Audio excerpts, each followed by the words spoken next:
hello. Good morning, everyone. Let me just check once if the live has started. Okay. Okay. I think. Let's see. Yes, it has started, and I am perfectly audible to you, right? Visible also, I think. Okay. Get started. Already wasted my 10 minutes. Oh my god. Okay. Hello, everyone. Hello. Okay, just give me some time. Okay, take some time. Just 1 second. Huh? If it's clearly visible to you all.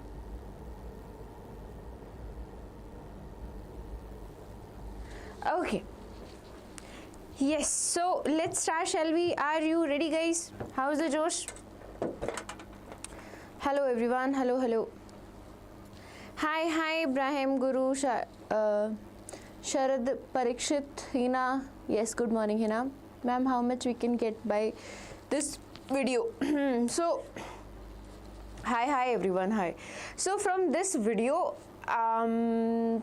how many marks you can get? So as it's written 45 plus, right? So it's called a paper predictor because it has questions that are similar to the question that has been asked repeatedly from the last 10 years. Okay, yes, not just PYQs but expected questions also. Okay, 1 second. Okay, yes. Okay, so duration of this session will be around 2 to 3 hours. I think 60 questions will take this time, right?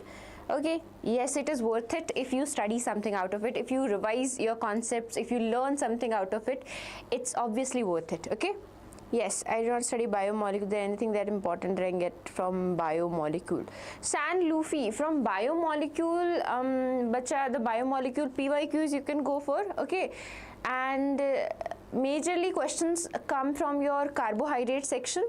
Okay, and few questions which are like factual questions, which vitamin deficiency causes what and all, and which amino acid is present in which proteins, basically carbohydrate, proteins and vitamins. 3 things are important. Okay.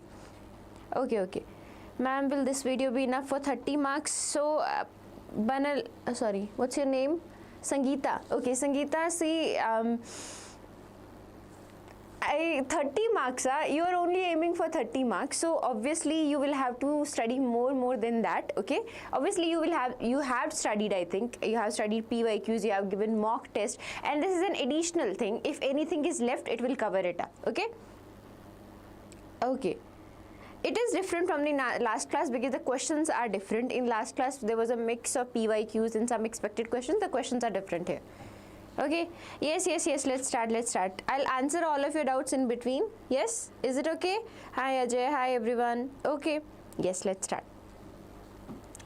Okay, 1 second, let me just, I'm perfectly audible and visible to you all, right? So just give a thumbs up and we'll start.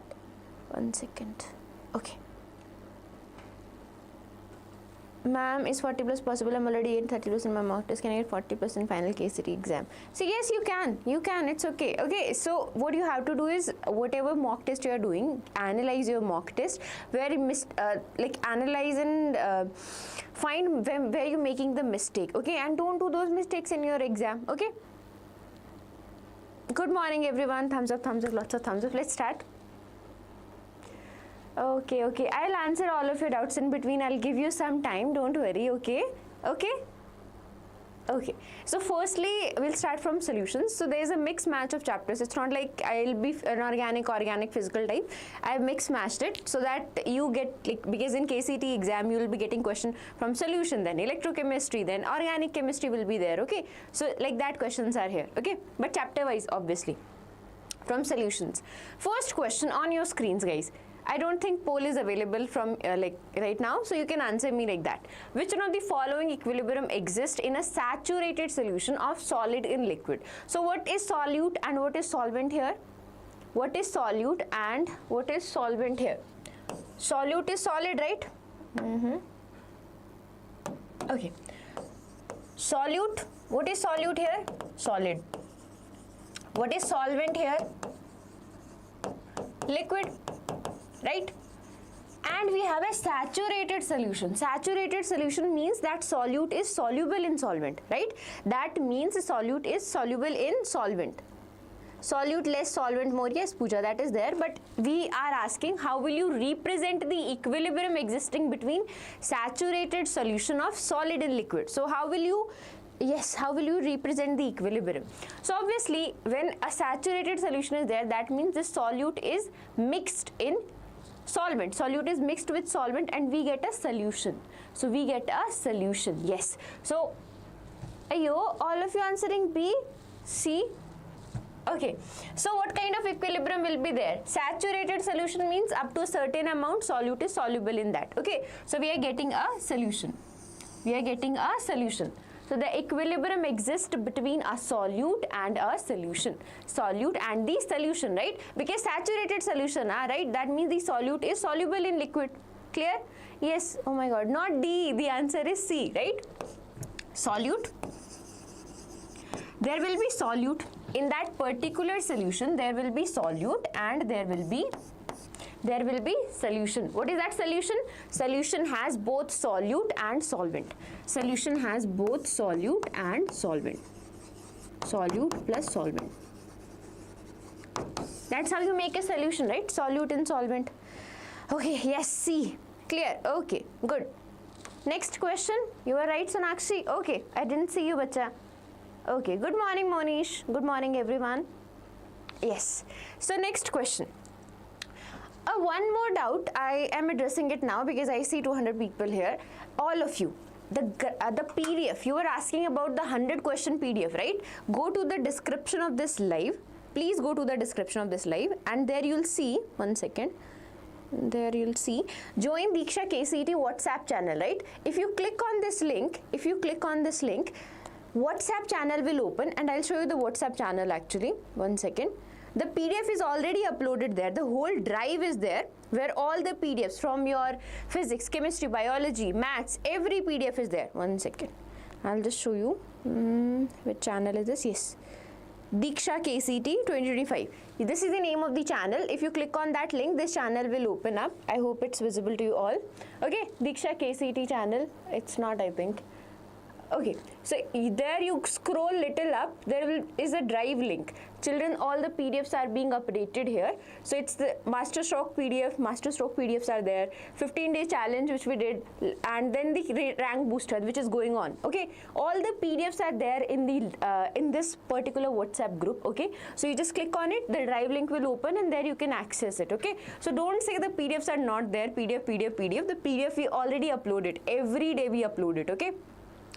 Even after this live end, this PDF will be uploaded to this particular drive. Okay, so please go check it out. Okay, one second.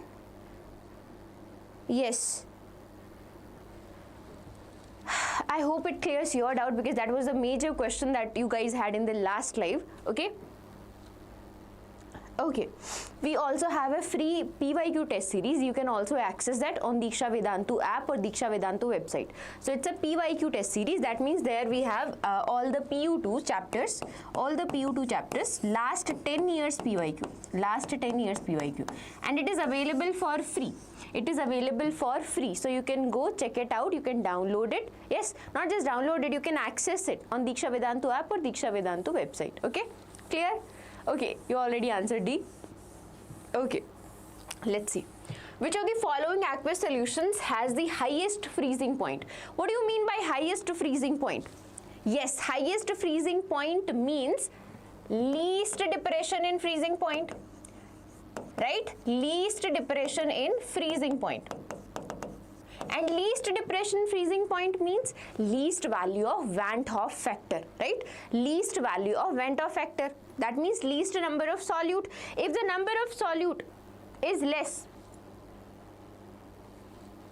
please guys, please guys, I'm telling you from start, I don't want to block you. Okay, please focus on studying, except don't do whatever you're doing here. I can see it, I can see your comments and all. Please don't do that. Okay, if you're here for chatting, go somewhere else. Okay, yes, you can get 45 plus. Okay, 40 D Van 't Hoff factor is rho. Yes, the Van 't Hoff factor. Yes, the Van 't Hoff factor, which is the least. The Van 't Hoff factor is the least for this. How much is it? It is 2. For NH4Cl, the Van't-Hoff factor is 2. For AlCl3, the Van't-Hoff factor is how much? 4.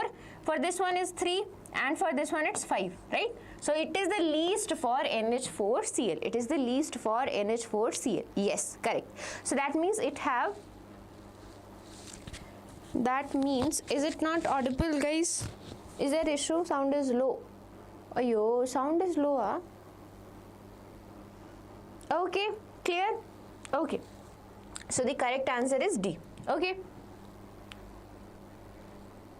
PWN sample papers, not PYQ. So, bacha, there are four mock tests also there on your Abhyas. If you go there are 4 free mock tests available there. So, if you are looking for sample papers, you can go there. Okay. Yeah, I'll explain. Don't worry. How to know the Van't-Hoff factor? Yes, correct, Sagar. Okay. So, listen. What are we looking for here? The question asked which of the following solutions has the highest freezing point. Now, highest freezing point, what do you mean? In freezing point, we talk about depression in freezing point. That means freezing point should be low. But highest freezing point means, what does it mean? It means the least number of solute is there, right? Least number of solute or least amount of solute. Because it is a colligative property, least amount of solute. If amount of solute is least, which of the following cases has the least amount? We calculate that amount using Van't-Hoff factor. Now, this Van't-Hoff factor is like a factor that tells you how much association or dissociation has happened, okay? How much association or dissociation has happened. It tells you about that, okay? So, in this case, you have 4 solutions, okay? All of those are undergoing dissociation. Why? Because they are ions, they are electrolytes, right? We know they will undergo dissociation. When Al2SO4 thrice will undergo dissociation, it will go 2Al3 positive and 3SO4 2 negative, right? So, how many? 2 plus 3. That means the Van't-Hoff factor is 5. That means in the solution, it will not be as Al2SO4 thrice. It will be as 2Al3 positive and 3SO4 2 negative. So, there will be 5 ions instead of 1. There will be 5 ions instead of 1. Okay. So, the depression in freezing point will be high. There is not just one ion. Because there is not just one ion, there are 5 ions there. Similarly, in case of BaCl2, you have Ba2 positive, 2Cl negative, right? 2Cl negative. How many ions? 3 ions are there, right? The amount of solute is 3, right? The number of ions is 3. That is your Van't-Hoff factor, right? That is your Van't-Hoff factor. Ma'am, for high. Okay, 1 second. I'll explain it slow. 1 second. Ma'am, for highest boiling point, we are supposed to check for highest Van't-Hoff factor. Yes, obviously. For highest elevation in boiling point, you will check for highest Van't-Hoff factor. For lowest freezing point, you will check for highest Van't-Hoff factor. Okay. If the question asked for lowest freezing point, in that case also you will look for the highest Van't-Hoff factor. Okay. Is it inversely proportional to freezing point? Okay. Ma'am, bapre.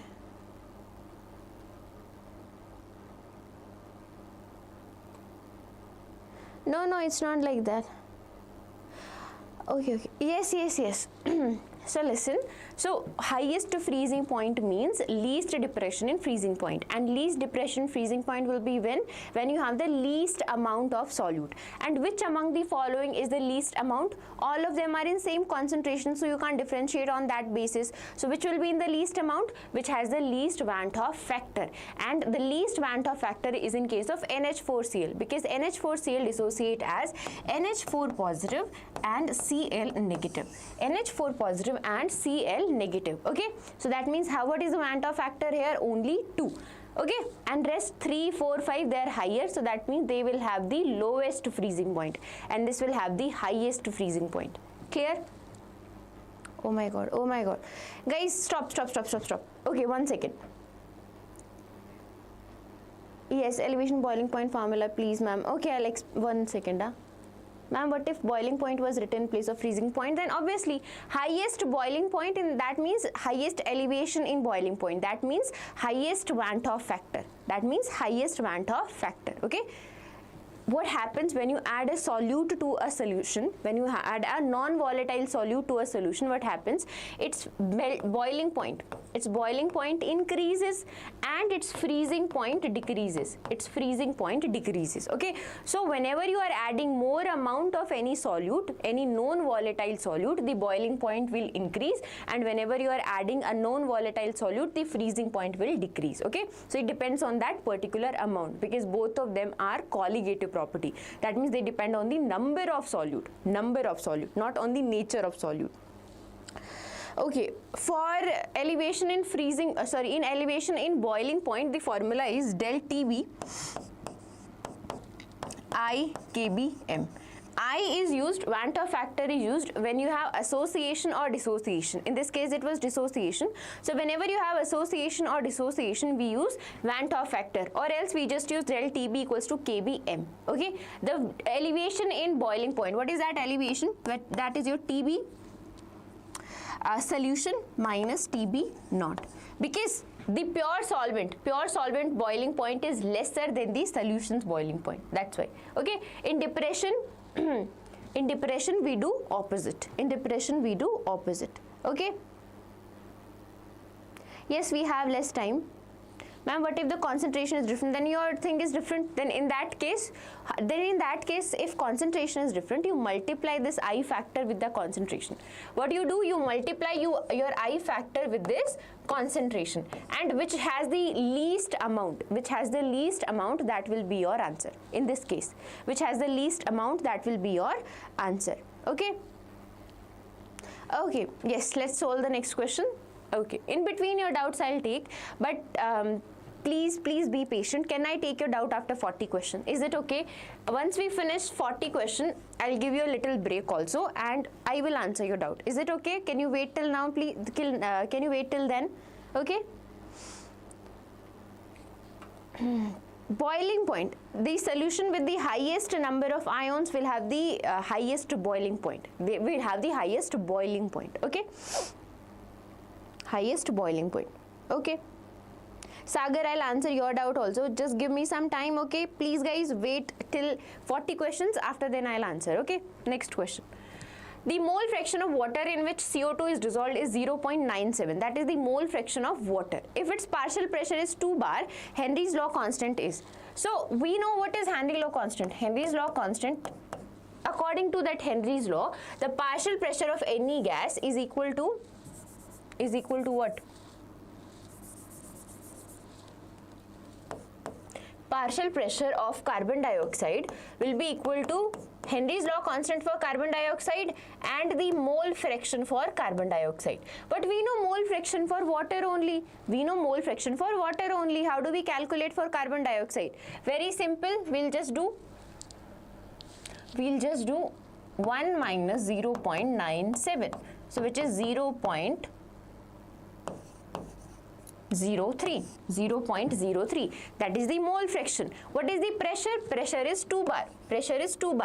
This value we need to find times 0.03.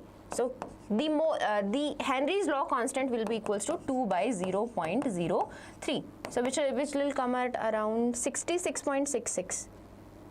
Yes, 66.66.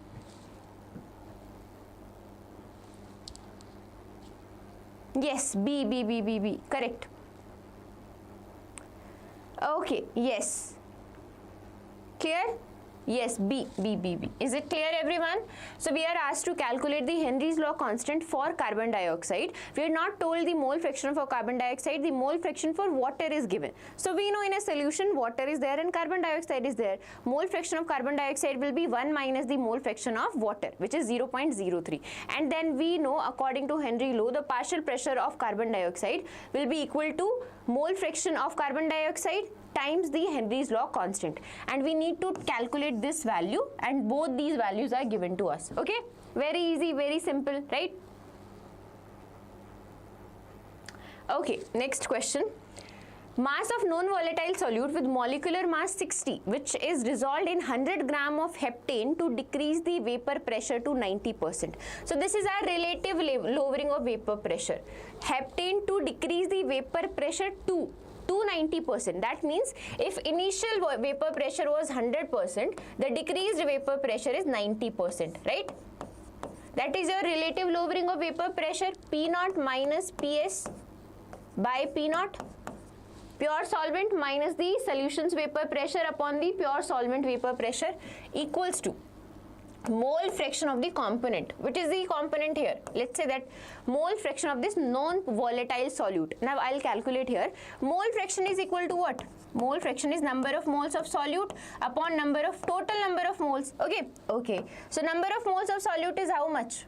Mass we have to calculate, mass we do not know, but the molecular mass is given, okay, upon total moles. We can ignore it. Normally for these kind of questions, when we talk about total moles, we only take the moles of the solvent. So what will be the moles of the solvent? 100 gram of heptane. 100 gram of heptane, and heptane has a molecular mass of 100. Heptane has a molecular mass of 100. So that will be X by 60 times 100 by 100. Okay, 100 by 100. Okay, clear? This is 1 by 10 equals to, this is your mole fraction, X by 60. So X is equals to 6 gram. That means the molecular mass of that non-volatile solute is, ma'am, can I call you bromine without, wow. Editing boy, please study art. Don't do that. Yeah, I don't know why it's like that. Okay, so all of you answered what? D, 6 gram. Yes, correct, 6 grams. Okay. Because we know this relation, relative lowering of vapor pressure is equal to the mole fraction of the solute added. Now how do you calculate mole fraction? Number of moles of that solute divided by total number of moles. But normally this amount is so less that instead of total number of moles, we only consider the mole of solvent. Okay, so we calculated it, given mass by molecular mass. Given mass we have to figure out, okay. And for solvent, given mass is 100 gram and its molecular mass is also 100, heptane, right? So that value we calculated and substituted here, and our answer came out to be 6 gram. Okay. Ma'am, why didn't you consider solute? Same, Bombi, because to simplify the calculation also in all of your questions, in 95% of your question, you do not need to consider your solute. In the this number of moles of solution, you can just consider the number of moles of solvent, because this solution is like what? Listen, see, 6 gram. We added 6 gram in 100 gram. You can ignore that amount, right? Very small amount we added. So that's why normally we do not take it to simplify a calculation, and we do not have that much time to solve an exam. Okay? Can we tick or write on KCET? Yes, you can tick on your KCET question paper, because otherwise how will you do that? Like, how will you remember which answer you marked? And then you have to fill the OMR sheet, right? That's actually funny. I understand that. Okay. Ma'am, do little bit fast. Okay, fast we are doing. Okay.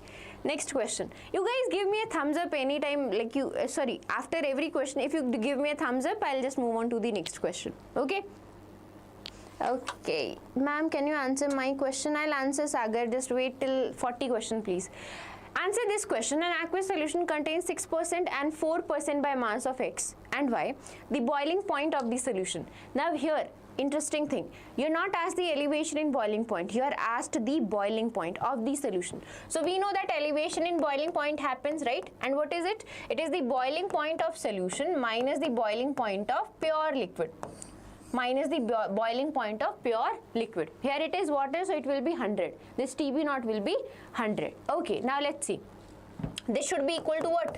kBm, right? But we are given two solutes here. Whenever you are given two solutes, you just add the elevation in boiling point or add the depression in freezing point. Okay? Whenever you are given two solutes are added to one solution.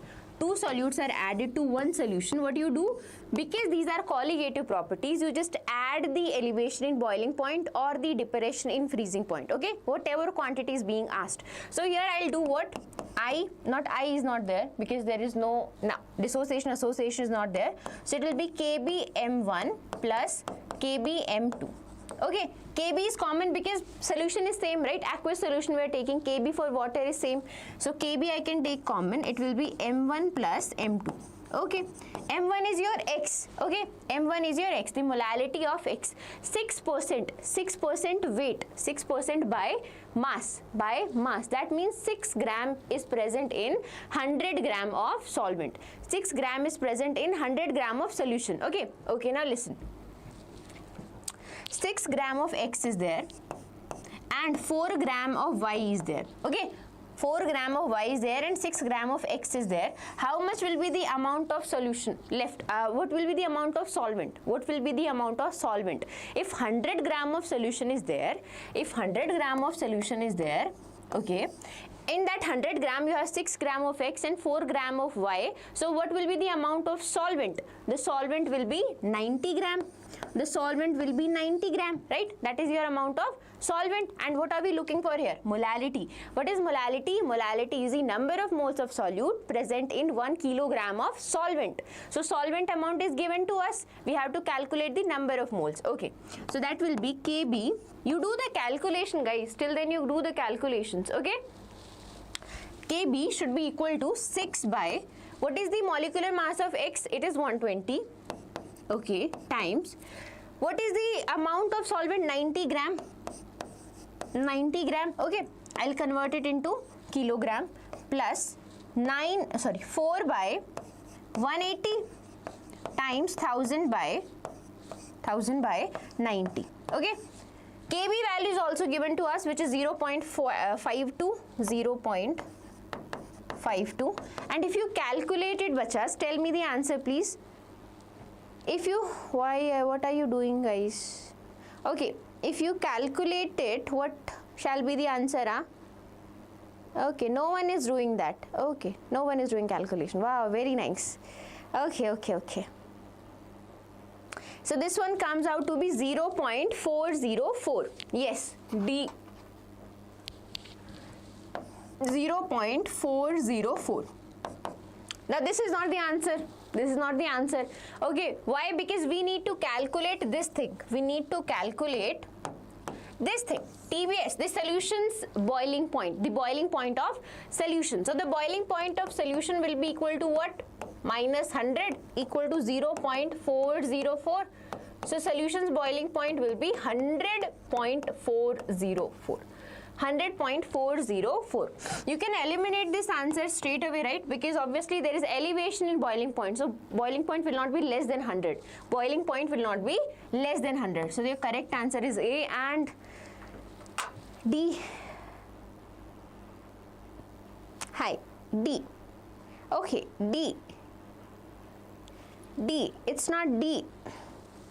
It's not D.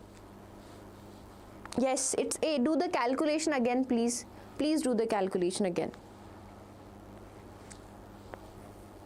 Very simple, right? Whatever elevation in boiling point was there from X and the elevation in boiling point from Y, both contribution we just simply add. They are simply additive.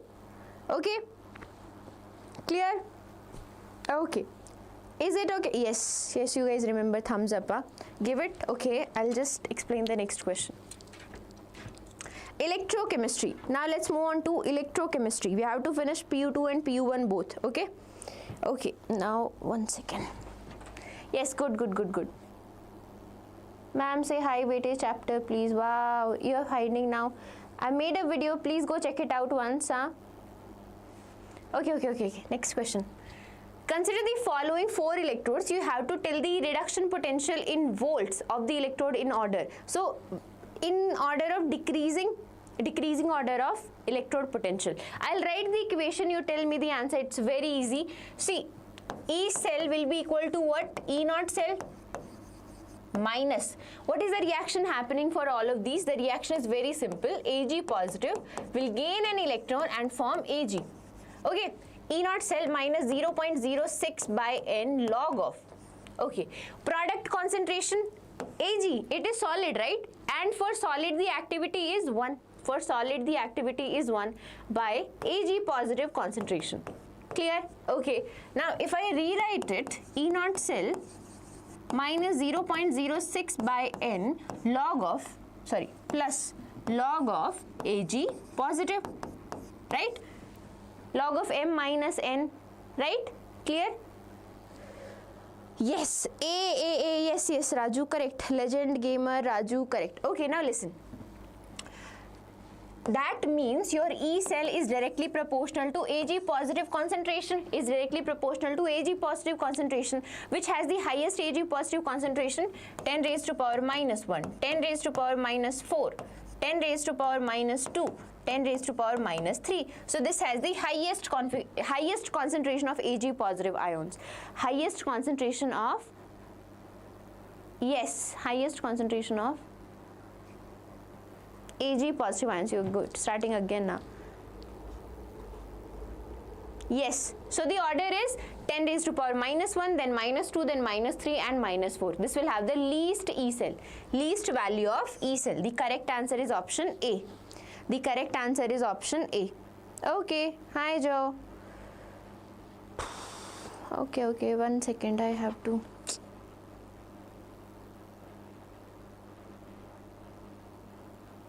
Okay. Thank you. Okay, let's go. Okay. Next question. Okay. Now tell me, for this particular reaction, you have to tell the pH of the solution. pH of the solution. Again, you just have to write the relation. E cell will be equal to what?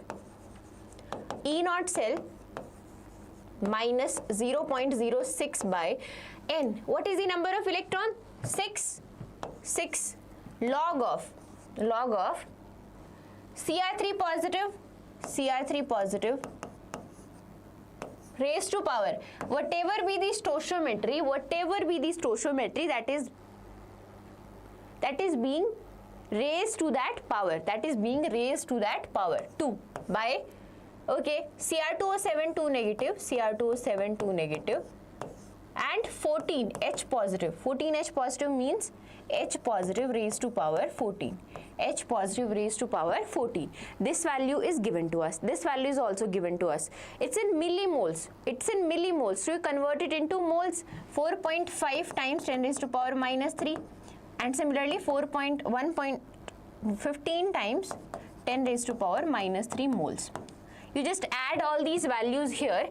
E cell is given, E naught cell is given, E cell is given to you, E naught cell is also given to you. Just calculate it. So it is 1.067, 1.33 minus 0.01 log of. Cr3 positive is 15 times 10 raised to power minus 3 square by 4.5 times 10 raised to power minus 3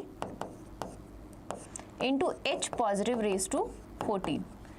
This value we need, negative logarithm of H positive we need to calculate the pH. Negative logarithm of H positive we need to calculate the pH. Can you guys calculate it for me?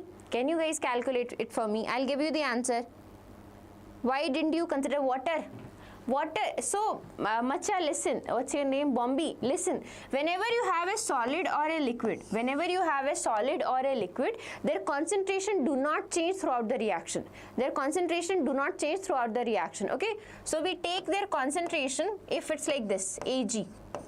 Silver solid, right? So we take the concentration as 1, or in sometimes we use the word activity also, right? So that activity is just concentration, because the concentration does not change for solids and pure liquids.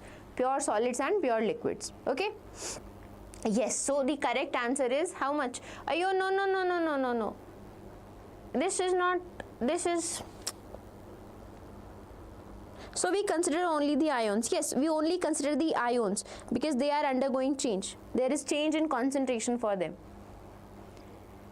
Okay, Macha, listen na, the answer will be 2. The pH is 2. Yes. Do you want me to whole calculation na? The pH will be 2.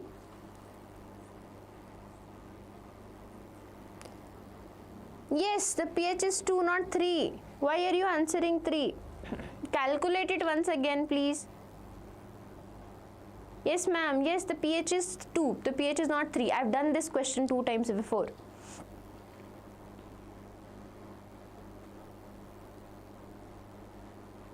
Please wait now. For some time, please wait. I'll answer all of your doubts. Please wait for some time.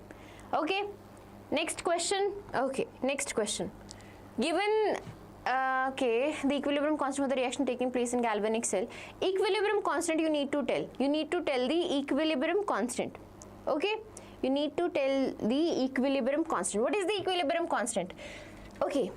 There's a formula that I remember. You can use your own. Okay. So this goes like this. Log of K. Log of Kc or equilibrium constant is equals to NF E naught cell by 2.303 RT. And sometimes if you have the standard values, then you can just write N E naught cell by 0.059. Okay, N E naught cell by 0.059. Okay, now what is given to us? E naught cell we need to calculate. E naught cell we need to calculate. That is E naught cathode minus E naught anode. Which is cathode, which is the anode? You see, this is 0.76, this is 0.55. This is high reduction potential. If it has high reduction potential, it will be cathode. It will be cathode. So answer is 0.76 minus 0.55. So that is 0.21. Okay. E naught cell is 0.21 volts. Number of electrons involved. How many electrons are involved here? How many electrons are involved here? So in this case, as you can see here, we have only one electron, Fe3 positive, Fe2 positive.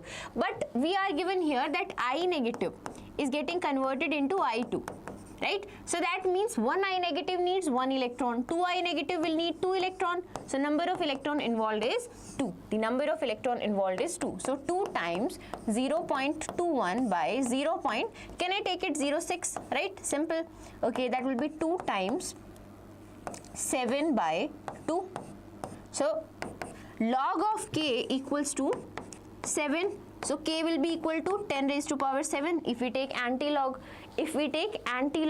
Ma'am, can E naught cell be negative? वैसे whenever you're looking for a spontaneous reaction, in that reaction E naught cell will never be negative. It will never be negative. Okay.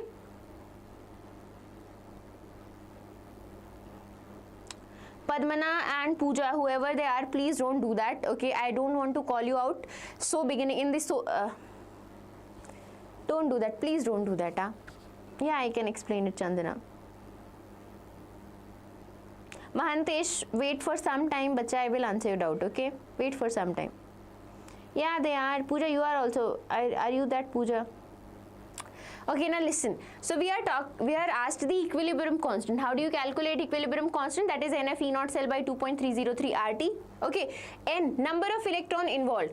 As we can see here, one electron is getting involved here, Fe3 positive, Fe2 positive, right? But here we have I2. That means I negative. One I negative needs one electron. 2 I negative will needs 2 electron, right? I2 means 2 I negative. Okay, so number of electrons is 2. How you calculate the E naught cell? The E naught cell is E naught cathode minus E naught anode. Now how do you decide which is cathode, which is anode? So just see. How do you do the sum of these that the answer comes positive? Simple. How do you do the sum of these so that the answer comes positive? So if I subtract this 0.55 from 0.76, my answer will be positive. Okay, so that means the E naught cell will be 0.21. This is your cathode and this will be your anode. Okay, if I substitute all the values here and calculate, my answer comes out to be 10 raised to power 7. Ma'am, can you tell how it's true again? Again, Fe3 positive is getting converted into Fe2 positive. That means only one electron is getting involved.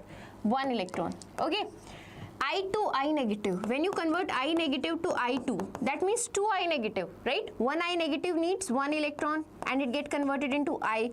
That means another I negative would have been there which needed one more electron and these I combined to form I2, right? So how many electrons? 2 electrons, right? You don't do anything, you just cross multiply. Okay, if I multiply this by 2 and if I multiply this by 1. So how many electrons are there now? 2 electrons. How many electrons are there now? 2 electrons. Okay. Okay. Next question. 1 liter solution of MgCl2 is electrolyzed completely by passing this much current. The original concentration of this solution was. You have to calculate the original concentration.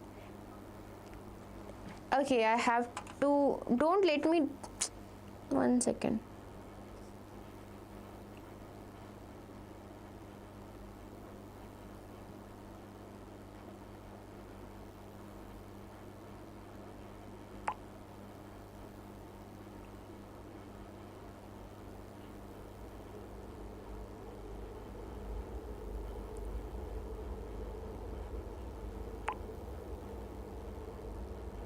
Okay. Tell, answer, huh? Firstly, calculate the charge. The charge is how much? 16 minutes, 1 ampere, I times T, 1 ampere times 16 minutes and 5 seconds. That is 16 times 60 plus 5. So, that will be 965 Coulomb. The charge is 965 Coulomb. The charge involved is 965 Coulomb. Okay. Completely electrolyzed means completely dissociated. So electrolyzed means it is not dissociated, it has deposited, completely deposited actually. So it has electrolyzed as Mg and Cl2. MgCl2 dissociate as Mg2 positive and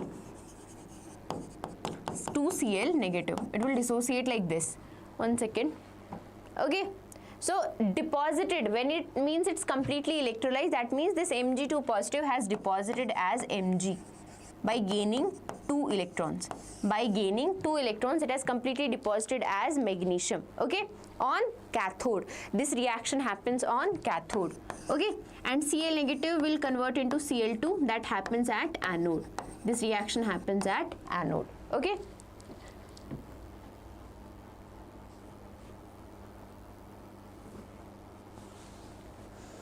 Answer this, okay. So we know this much is the charge involved. This much is the charge involved. Okay. Now we have to calculate the number of moles of electrons. How many electrons are there? Number of moles of electrons. So how do you calculate the moles of electrons? Very simple. Total charge by charge carried by 1 mole of electron, right? Okay. 1 mole of electron has how much charge? 96500, right? How much charge will be carried by this much Coulomb of 96500 Coulomb will have 1 mole of electron, right? 1 mole of electron equal to 96,500 Coulomb per mole. Okay. 965 will be 1 by this times 965, right? So that is around 0.01 moles. Okay. 0.01 moles. How many moles of electrons are involved? 0.01 moles. This is the quantity of electrons that is involved. That means if we pass this much current, if we pass this much ampere current for this much time, that means if we pass this much Coulomb of charge from this solution, that means only this much electrons we are providing. This much electrons we are providing. Okay. Okay. Now see what 1 mole of magnesium requires how many electrons? 2 electrons. 1 mole of magnesium requires 2 electrons. So we can also write 2 electrons give 1 mole of magnesium. 1 mole of magnesium. How many electrons are there? 0.01 mole of electrons, right? They will give how much? 0.01 by 2. 0.01 by 2. Right, that is 0.005 moles. 0.005 moles. This much moles of magnesium will be given by this charge. By this charge. Clear? Okay, this much mole of magnesium will be given by this much amount of charge. If we pass this much Coulomb of charge from a solution of magnesium chloride, the magnesium deposited will be 0.005 m. The magnesium deposited will be 0.005 m moles. Okay. Do we have our answer here or not? The amount of magnesium deposited here is, yes, 0.005. 5 times 10 raised to power minus 3. Correct. Okay, next question. Okay, thank you, Chandana. Next question. Same amount of AgNO3 HCl. Okay, I'm not solving this question. I've solved this question so many times. You guys tell me the answer for this one. You guys tell me the answer for this one, okay? Can you tell me? It's very easy, very simple. I'll give you the hint. Weight of silver deposited and the weight of hydrogen deposited will be equal to equivalent weight of hydrogen upon equivalent weight of silver. How do you calculate equivalent weight? Equivalent weight is molecular weight by n factor. Molecular weight by n factor or valency, whatever is it there. Okay? N factor or valency.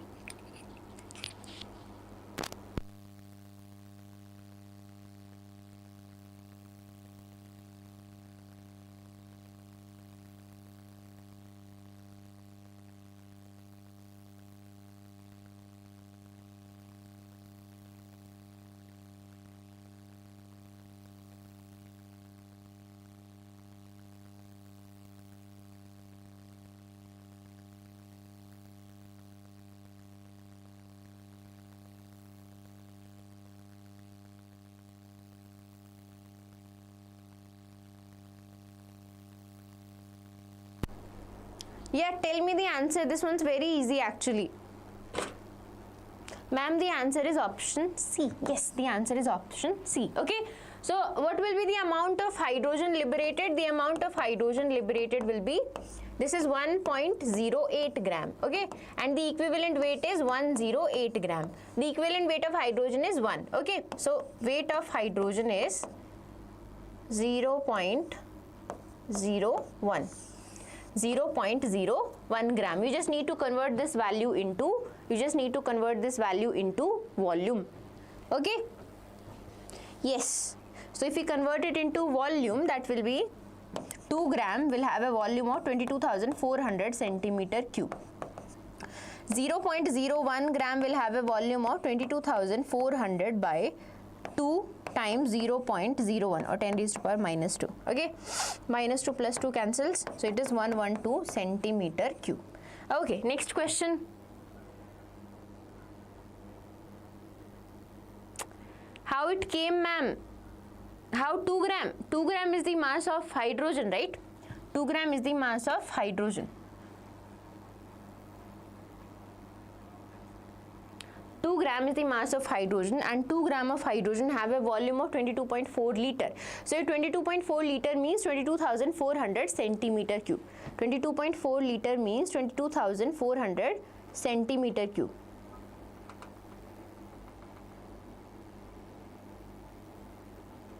Okay. Yes. Next question. Formula. I've given you the formula. There is nothing as such a formula. This is the formula we use here. Next question, the pair of electrolytes that process the same value of A. So this depends on the nature of the electrolyte. Yes, this depends on the nature of the electrolyte.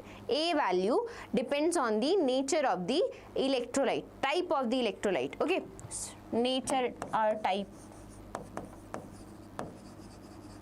So here we are talking about the charge carried by the electrolyte. Here we are talking about the charge carried by the electrolyte. Which two pairs will have the same value? Which two pairs will have the same value? A. Yes, these, because NH4Cl will dissociate as NH4 positive Cl negative. NaBr will be dissociating as Na positive and Br negative. Okay, both have charge ratio of 1:1. Both have charge ratio of 1:1. So their A values will be same. And you can check for the others, the charge ratio is not same. CaCl2, Ca2 positive and 2 Cl negative. The charge ratio is not same. 2 positive and 1 negative. Okay? Yes, the answer is A.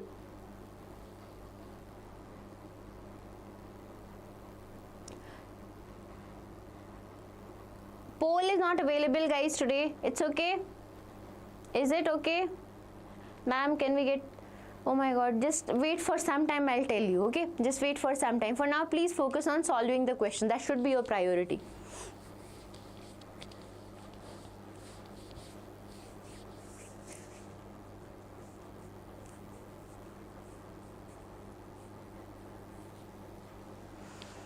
Yes, okay, clear. Next question.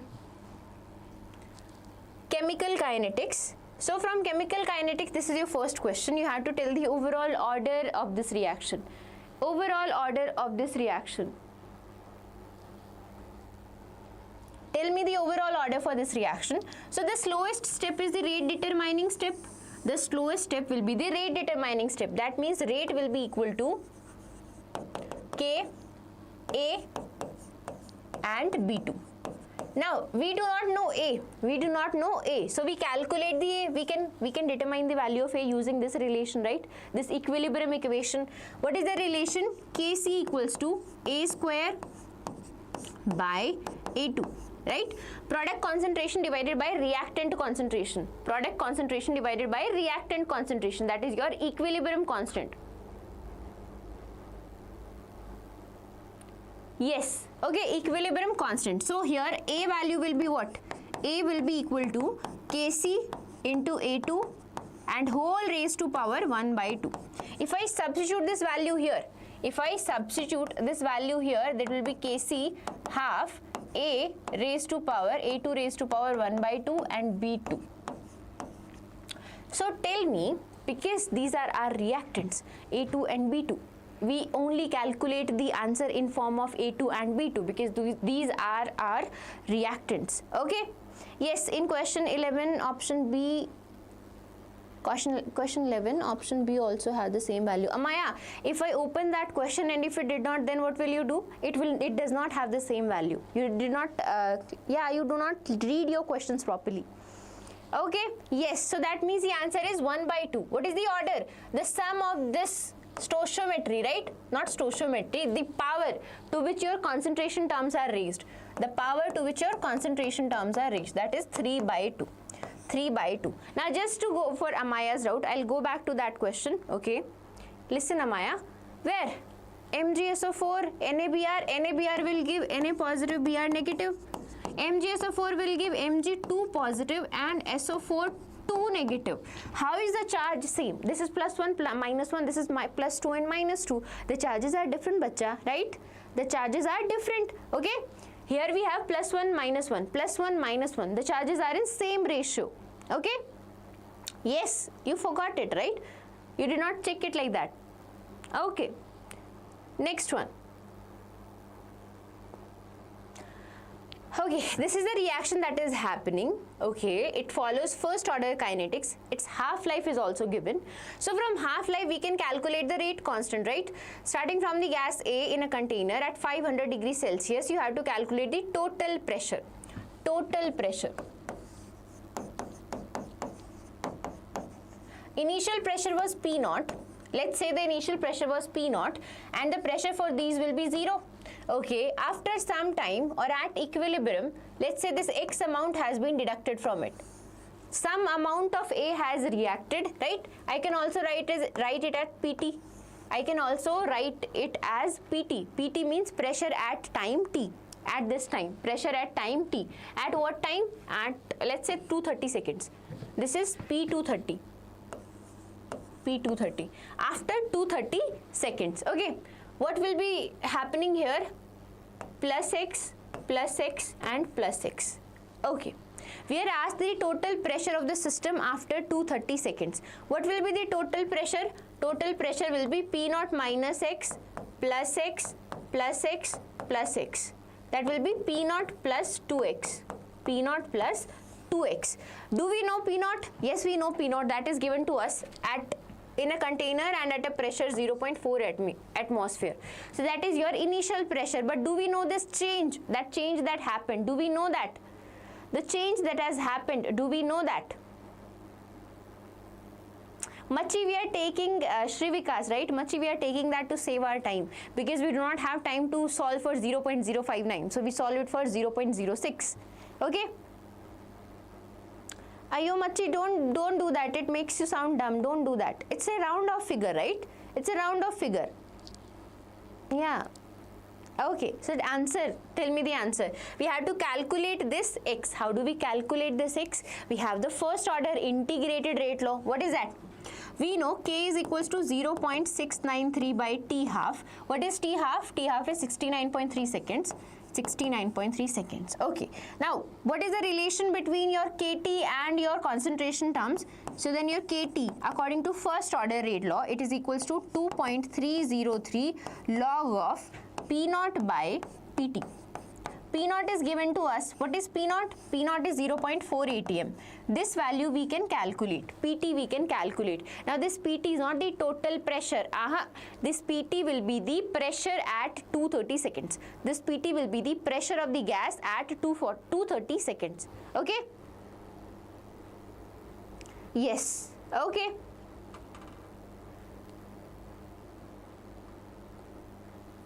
Clear? Ma'am, break. Wow, Akshu, it started. We just started. Don't do that. Okay. So we calculated K is equal to what? 0.693 by 69.3 times 69.3 equals to 2.303 log of 0.4 by PT. So if I calculate it, this gets cancelled and this goes this side, and your log will, PT will come out to be, how much is the value? So if I calculate it, your PT will come out to be, how much? 0.04. Yes, PT is 0.04. Okay, now we know PT. This value we know. Which value we know? This value we know. PT equals to P naught minus X. What is PT? 0.04 equals to, what is P naught? 0.4 minus X. X will be equal to 0.36, right? This will go that side and this will come here. Yes, 0.36.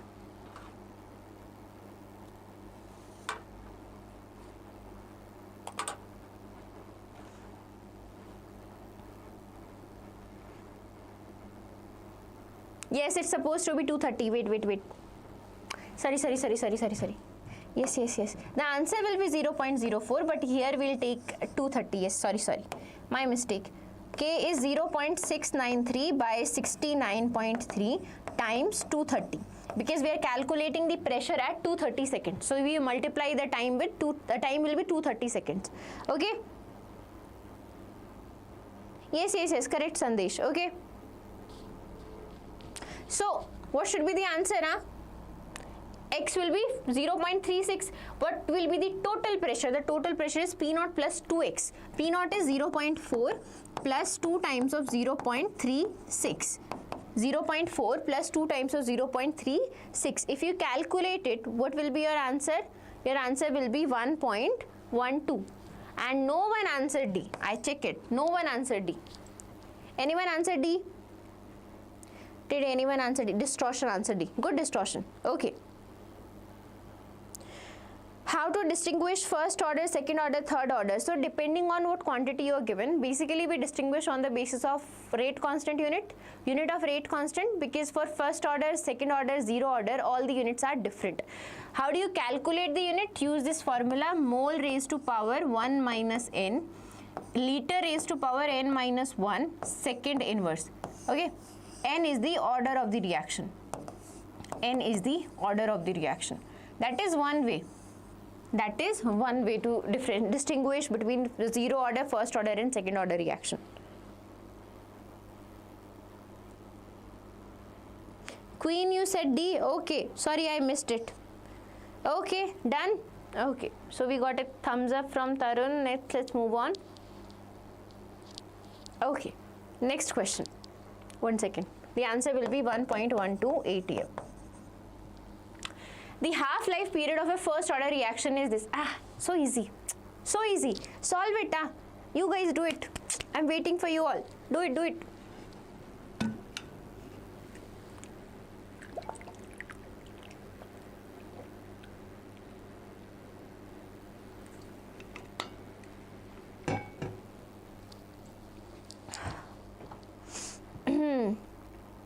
Yes. BA, still BA. B? they will give you some data. They will give you some data either in terms of concentration or either in terms of unit of rate constant. In any form they will give you.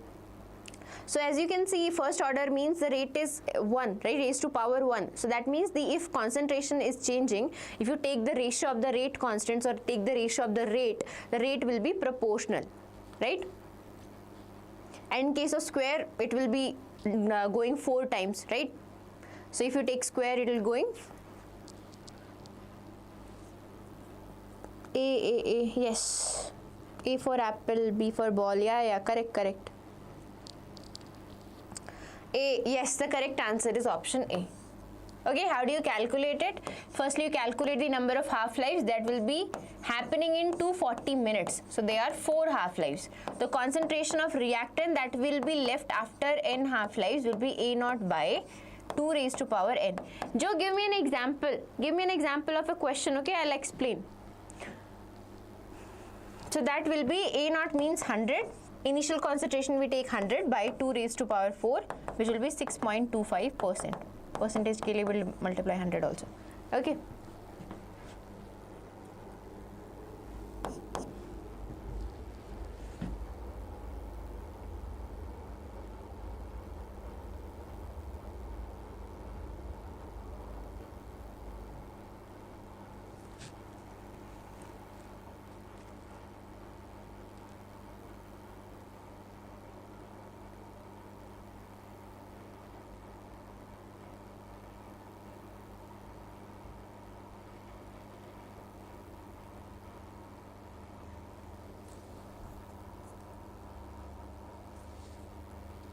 Okay, next question. The activation energy for this reaction is 0.04606. What is the ratio of Arrhenius factor to the rate constant for this reaction? Ma'am, what would be the safe score? Safe score, macha, there is no fixed safe score. Every year it changes. The cutoff changes every year. The level of questions, if it's easy, the cutoff will go higher. If questions are difficult, the cutoff will go lower. Okay, so that depends on different factors. No one can predict that, macha. Bacha, macha, whatever you listen, see. Okay, we know A, not A actually. K, rate constant is equals to A e raised to power minus EA by RT. This is rate constant. A is Arrhenius factor. We are asked the ratio of Arrhenius factor to rate constant. So that means A by K is asked. So A by K will be equal to E raised to power EA by RT. E raised to power EA by RT. Okay, this value we need to calculate. Okay, how many mathematicians out there? You all are, I believe, right? You all are writing your maths. Okay.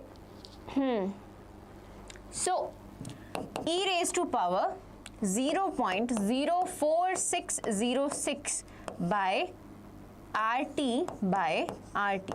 So, RT and RT gets cancelled, it will becomes E raised to power 0.04606. Okay, now you cannot, how do you solve it? How do you writing PCB? Okay, Isha, for you I'll tell you. When you are given a quantity like this, e raised to power x, if you are given something like this, and x is very small, that means x is approaching to 0, very small, x is very small. Okay, sorry, if x is very small, what happens? This becomes 1 plus x. Its value is equals to 1 plus x. Okay. If you are given e raised to power x and x is very small, then it becomes 1 plus x. Okay. So that means it becomes 1 plus 0.046. So that is 1.046. Do we have that option here? Yes, we have that option here. We have that option here. Clear? Isha, clear? Everyone? D. Yes, good. 15D, good. Ma'am, I'm scared I'm not able to solve physical chemistry. You know, I still am scared of physical chemistry because of the calculation. But for you, I can guarantee you will be getting much easier calculation. Yes, you will be getting much easier calculation. You just have to use approximation, okay? And please don't make any calculation mistake. I hope you are writing maths also. So, maths part is sorted for you, right? in physical the calculation will not be that level, okay? They will be very easy, okay?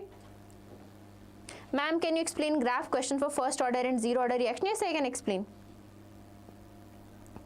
Okay. I'm not answering your doubts now, but 1 second.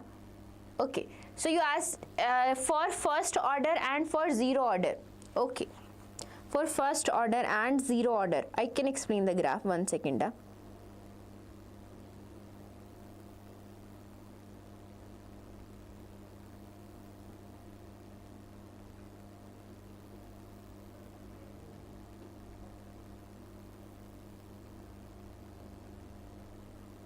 Just give me a second. Till then, you guys answer the next question, okay?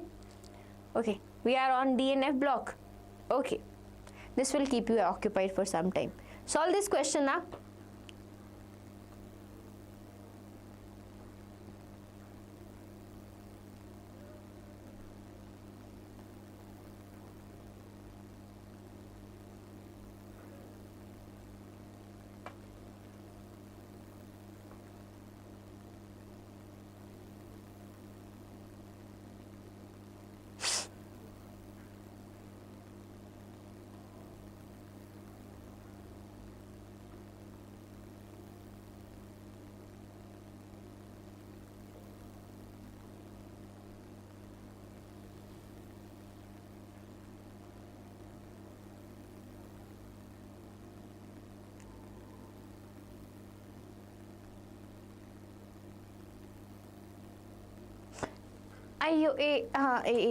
Correct.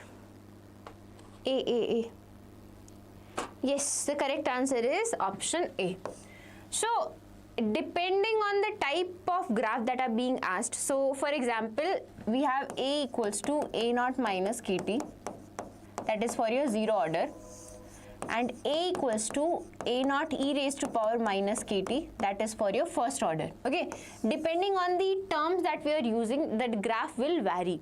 So here you can see it will be a straight line graph if we plot it y equals to mx plus c. Mx plus c. So if on the y-axis I take the concentration A, and on the x-axis if I take the time, so that means it will have a negative slope, and the intercept value will be A naught. The intercept will give A naught, and the slope is minus K. That is a way of representing zero order reaction if we are going by the integrated equation. If you are going by the equation, okay? For this we need to find the order of the reaction. N2O5.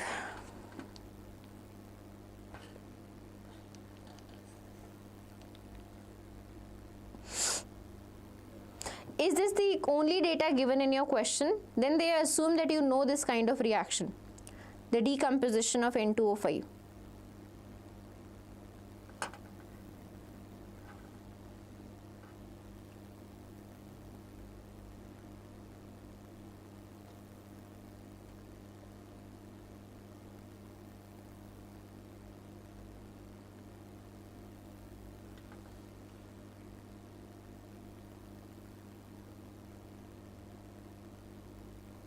So you will get an idea by other terms that I told you. Either you will have a graph, they will give you a graph something.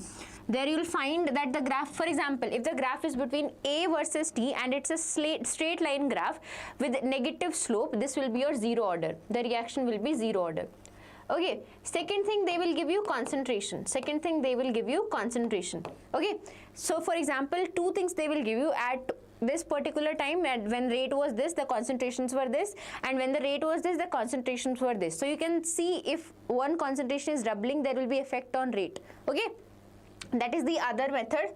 Then other than that, for if it's a first order reaction, the graph will be between your ln of A will be equals to ln of A naught minus K1T. So again, ln of A, if the graph is between ln of A versus T, it will have a negative slope of minus K1, and the value of intercept will be ln of A naught. That is graph for your first order reaction.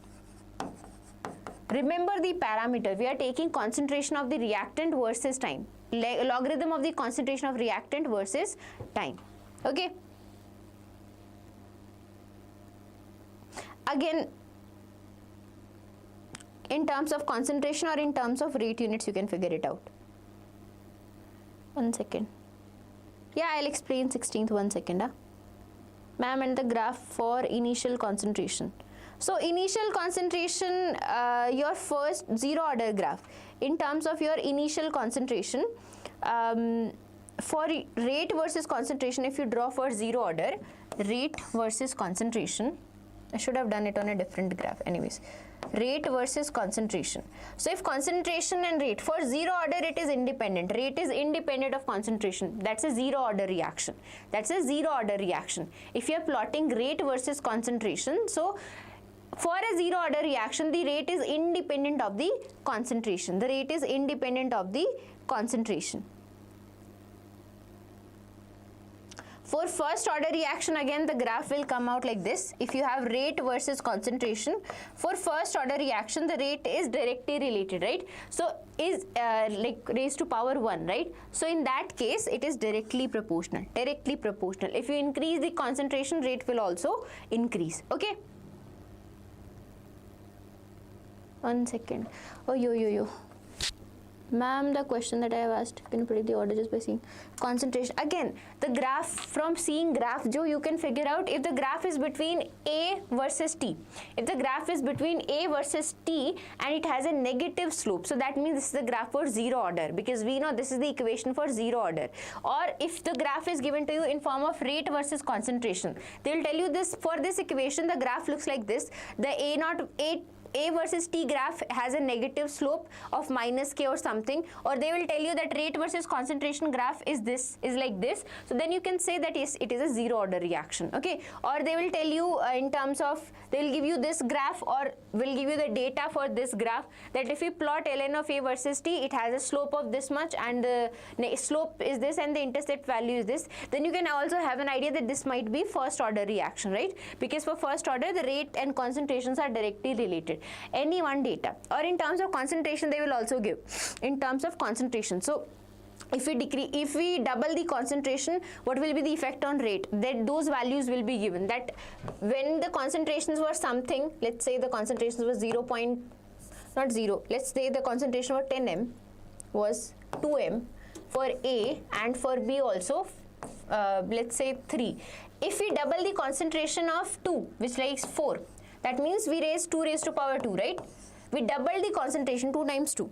We double the concentration of A. If we double the concentration of A, there will be effect on rate. What kind of effect? If rate also got doubled, let's say the rate was 10 and rate also got doubled, 20. Rate become 20, then you have an idea, and this concentration is still same, then you have an idea that if this we are doubling this is also getting double. That means they are directly related. And if rate and concentrations are directly related, that means it's a first order reaction. That means it's a first order reaction. Okay.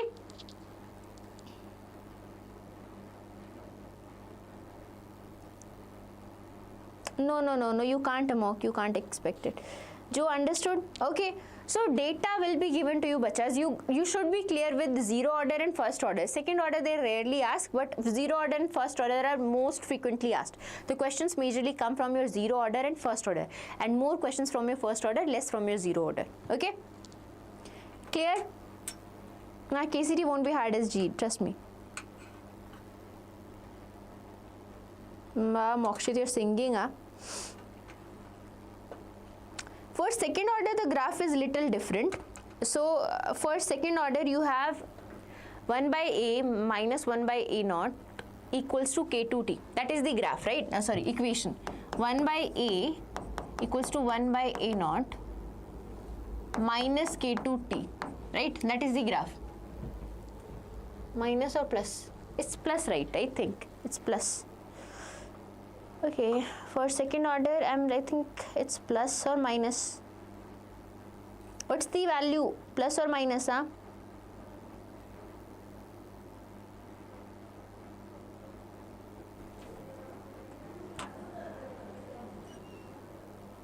Tell me, huh? Plus, right? It's plus, yeah, I forgot it. It's plus. So if we plot, again same, y equals to mx plus c.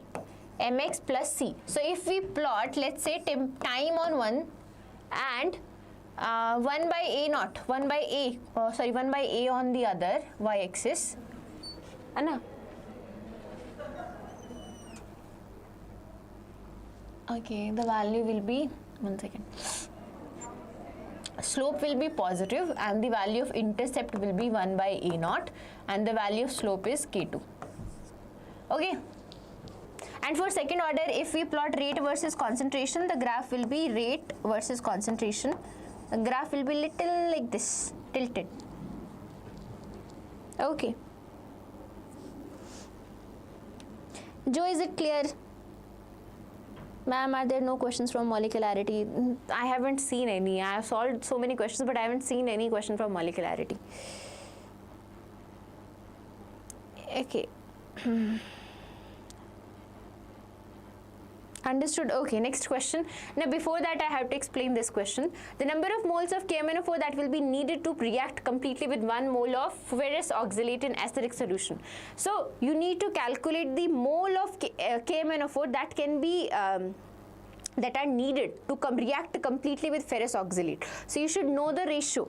Ferrous oxalate gives 3 electrons. Ferrous oxalate gives 3 electrons. One from Fe2 positive to Fe3 positive and 1 electron from C2O4 2 negative to CO2 2 electron. So in general it gives 3 electrons. Okay. And 1 mole of ferrous oxalate is there. 1 mole of ferrous oxalate is there. That should be equal to. So whatever be the amount of oxidation happening, whatever be the oxidation, like how many electrons are required for oxidation, should be equal to the electrons required for reduction, right? But we don't know the quantity. We don't know the quantity of KMnO4. So that is X times. How many electrons are required by MnO4? MnO4 negative. What is the oxidation state? +7. From +7 it will go to +2. That means how many electrons it will gain? 5 electrons. It will gain 5 electrons. So the moles of KMnO4 will be 3 by 5. Moles of KMnO4 will be 3 by 5. It's like balancing. It's like LHS should be equal to RHS. Okay? That's why the answer is 3 by 5. That's why the answer is 3 by 5. Next question. Compound that is both paramagnetic and colored. Paramagnetic and colored. Tell me the answer.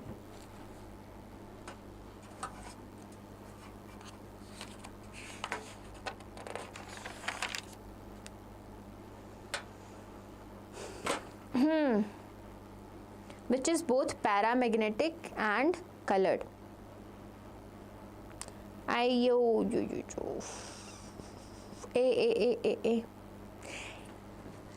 Paramagnetic and colored. Read the question. I know this is colored, everybody knows this is colored, but is it paramagnetic? Is it paramagnetic? What is the oxidation state of chromium? What is the oxidation state of chromium? +6. Chromium is in +6. D0. Paramagnetic. Is it paramagnetic?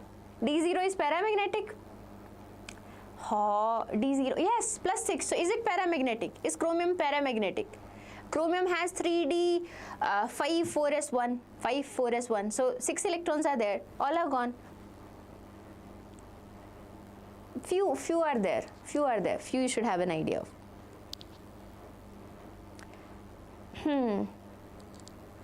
So it is colored. I agree with this statement, but it's not paramagnetic. It's diamagnetic.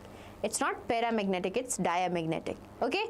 So yes, color is important. You should learn it. Okay. So yes. Anyone answered? No, not B. If you're starting now, you already should know some colors when you study DNF block. The colors are there. I did not set the paper, Isha. I can't answer that question. Okay. Again, titanium is in +4. Here titanium will be in +4. +4 means D0 again. Copper is in what? +1. Yes, copper is in +1. Copper is in +1. So again it will be D10. So it will be colorless. It will be colorless also only this is there, that will be colored. Only this is there, that will be colored. Also, why will it be colored? Because it has +4. The vanadium is +4. When vanadium is +4, it still have 1 electron. Scandium, titanium, vanadium, that means 3d3, 4s2, +4 means 2 here and 1 here, so that is 3d, sorry, 2 and 2, 1. It still have 1 electron, that means it is paramagnetic. That means it is paramagnetic and colored.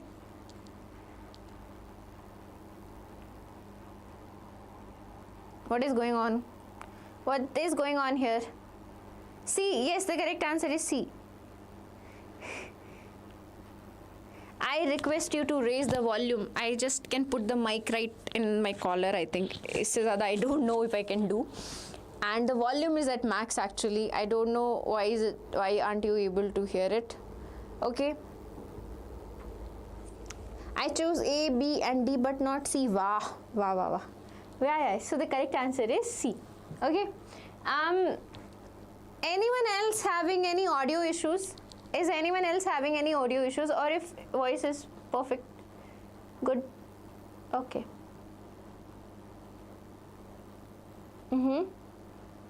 No? Okay, done.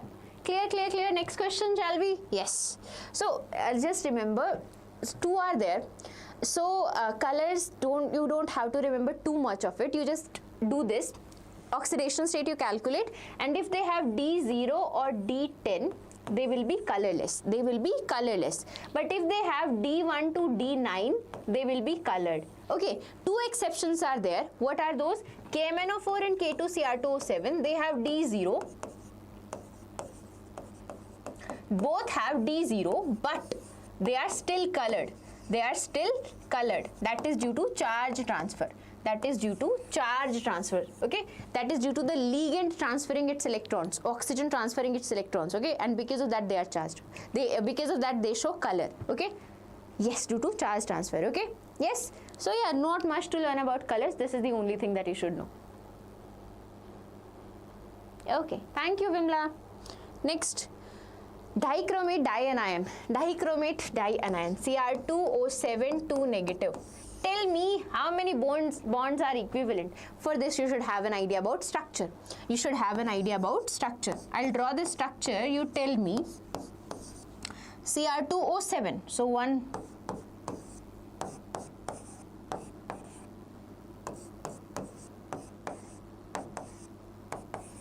Both are tetrahedral. Okay, both are tetrahedral, and there is a bridging oxygen in there. So tell me how many CRO, chromium oxygen bonds are equivalent. How many chromium oxygen bonds are equivalent?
So all of you are answering incorrectly. Why?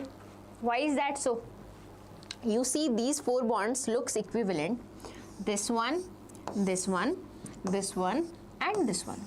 But one more thing is there which you forgot, that is resonance. Okay, here resonance happens. This oxygen will donate the electron and this oxygen will take this lone pair.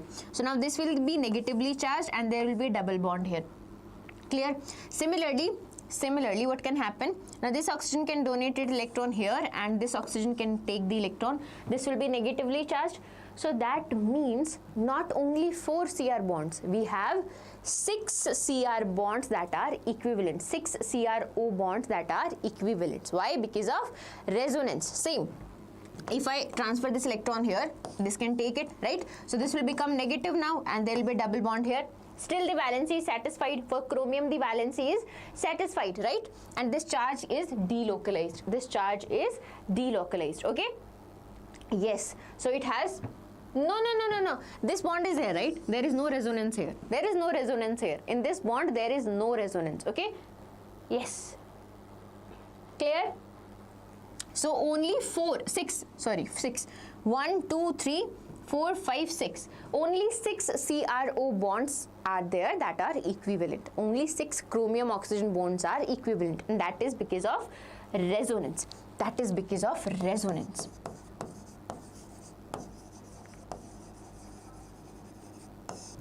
I hope it is clear. Yes? Clear? Then give a thumbs up. We move on to the next question. Yes, correct, Darshan. Yes, next question. Which one of the following compounds of manganese is amphoteric? So for this acidic, basic, amphoteric, a little trick is there that if you have low oxidation state, +2, +3, or if you have moderate oxidation state in intermediate, and if you have high oxidation state, +6, +7. So low oxidation state will form basic oxides. Okay, basic compound, they are basic in nature. Medium will form amphoteric compounds and high oxidation state will form acidic compounds. So, which of among the following have the medium oxidation state for manganese? Medium oxidation state. This is +4. Okay. This is +2. Okay. Mn2O7, 714, +7, 6, that is +3. So, only one is there. Very easy. Yes. Correct, Shri. D. Okay. Yes. D. Yes, not A, D, right? Because +2, +3 means basic. +7 means the compound is acidic. And +4 oxidation state means it is amphoteric. It is amphoteric. Okay? Yes? That's a trick. You can use it for all of the transition metals. You can use it for all of the transition metals to identify which compound is acidic, which compound is basic, which compound is neutral. Okay? Yeah. Okay, next question. I did not get a thumbs up, but it's okay, I think. Okay. Coordination compounds. Oh, yo. You have to tell the number of unpaired electrons and the geometry. You have to tell the number of unpaired electrons and the geometry. Yes, okay. Thank you. Next question. Okay. Someone is giving thumbs down also. Huh? Why? What happened?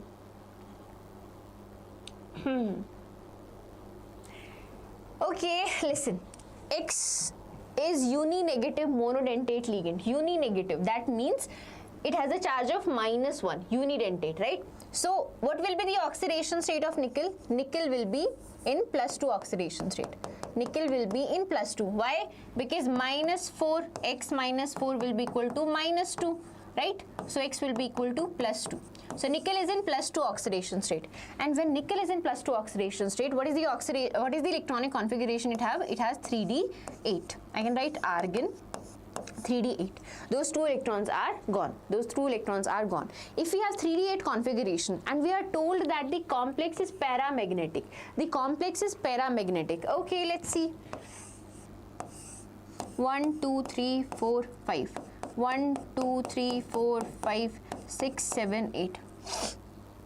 Okay, if the complex is paramagnetic, just listen, if the complex is paramagnetic, that means these two electrons won't get paired, because if we pair them, then it will be diamagnetic. For paramagnetic, we need unpaired electron, right? So if these two electrons are like this is paramagnetic. Okay, so what is this? This is D.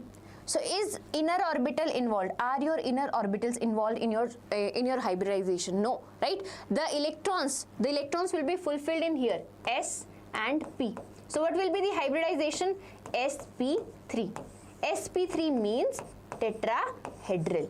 sp3 means tetrahedral. Okay, dsp2 means square planar. dsp2 means square planar. Okay, clear? Two unpaired electrons, yes, because it is told to us paramagnetic complex, that means there are unpaired electrons. But if we pair these electrons, then what? If we pair these electrons, it won't be paramagnetic, it will be diamagnetic. Okay, so that means the hybridization is sp3, that means the geometry will be tetrahedral. Okay, okay queen, listen, paramagnetic means you have unpaired electrons, okay, and diamagnetic means you have paired electrons. Dia means two, right? You have paired electrons, okay, and paramagnetic means they have an unpaired electron. So unpaired electron paramagnetic and paired electron diamagnetic.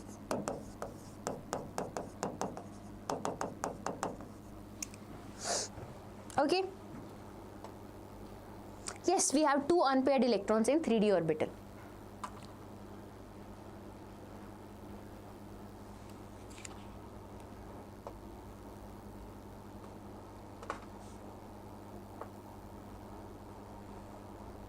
And one more difference is there, then because these are already paired, so they get repelled. In presence of magnetic field, they get repelled and they get slightly attracted. Whenever there is a magnetic field, this will get attracted, paramagnetic substances will get attracted, while your diamagnetic substances will get repelled. Okay? Okay, I think so many things you say, I don't spam, please don't spam. Ma'am, could you please make it explaining important topics from physical chemistry? Please, I have already made that, right? Harsha, I have already made that video. Please go check it out. It's right in this, like, if you click on the channel, it is there. Okay, all the important topics I've analyzed and covered from physical, inorganic, organic, PU2, PU1, everything is there. Please go check it out. I did research and made it for you guys because we have really less time, right? So focus on those topics, please. Option A, yes, the answer is option A. 2 electrons are there. Sorry, not 2. Number of unpaired electrons is 2 and the geometry is tetrahedral. Number of electrons is 2. Will these topics all come in the exam? Obviously. Video is buffering. Okay, give it some time, it will start. Okay, Queen, good. How we can identify ligands? You have to remember the sequence. I think there's two questions there, which will, where? 1, 2 question is there. I'll explain you after 2 questions, okay? Okay, next question. Coordinate, any doubt you have, please, I'll give you some time. Please bear with me, I'll give you some time, okay? The coordination number and the oxidation state. Coordination number, very easy. How? This is a bidentate ligand. Ethylene diamine also a bidentate ligand. So 2 and 4. The coordination number is 6. 2 bidentate ligand, right? And ethylene diamine is also a bidentate ligand. Okay, 6. Okay, tell me the oxidation state also. Ethylene diamine is neutral. It doesn't have any charge. C2O4. C2O4 has a charge of 2 negative. So X, let's say the oxidation state is X for E, minus 2. What is the charge on the complex? 0. So X will be plus 2. So the coordination number is 6 and the oxidation state is 2. Yes, B. Everyone is correct. Okay, good, bacha. Good. Okay. Next question. In which of the following octahedral complexes of cobalt will the magnitude of this will be highest? Now here we'll talk about ligands a little bit. Okay, we have two kind of ligands. We have strong filled ligands and we have weak filled ligands. Okay. Now strong filled ligands are those ligands which have high value of crystal filled splitting energy, which have high value of crystal filled splitting energy. Okay, weak filled ligand are those ligand which have low value of crystal filled splitting energy. Okay, now strong filled ligand, they have high value of crystal filled splitting energy, so that's why they pair electrons. What they do? Pair electrons. Okay, they form low spin complex. Low spin complex. That means instead of going to the higher orbital, this one like this, they rather pair the electrons. They'll rather pair the electrons and form low spin complex. While in case of weak filled ligand, no pairing will happen. Okay, no pairing will happen. Okay, what they will do? They will form high spin complex. High spin complex. Okay, high spin complex means the electron, instead of getting paired, the electron would rather jump to the higher state. The electron would rather jump to the higher state. So from 3 to 4. Okay, the fourth electron will not pair. The fourth electron will jump to the higher state. That is your weak filled ligand. Okay. Now, among these, which will have the highest magnitude of crystal filled splitting energy will be the one which is strong filled ligand. Now you see, we are given 4 choices. Which is the strongest ligand? Which is the strongest filled ligand? Strong filled ligand. B. Yes, CN, right? Okay. Now I am your ma'am. I can't leave you. I have 2 things that I'll cover here. Okay. Just listen carefully. Okay. Okay, please listen carefully. So I'll give you the sequence.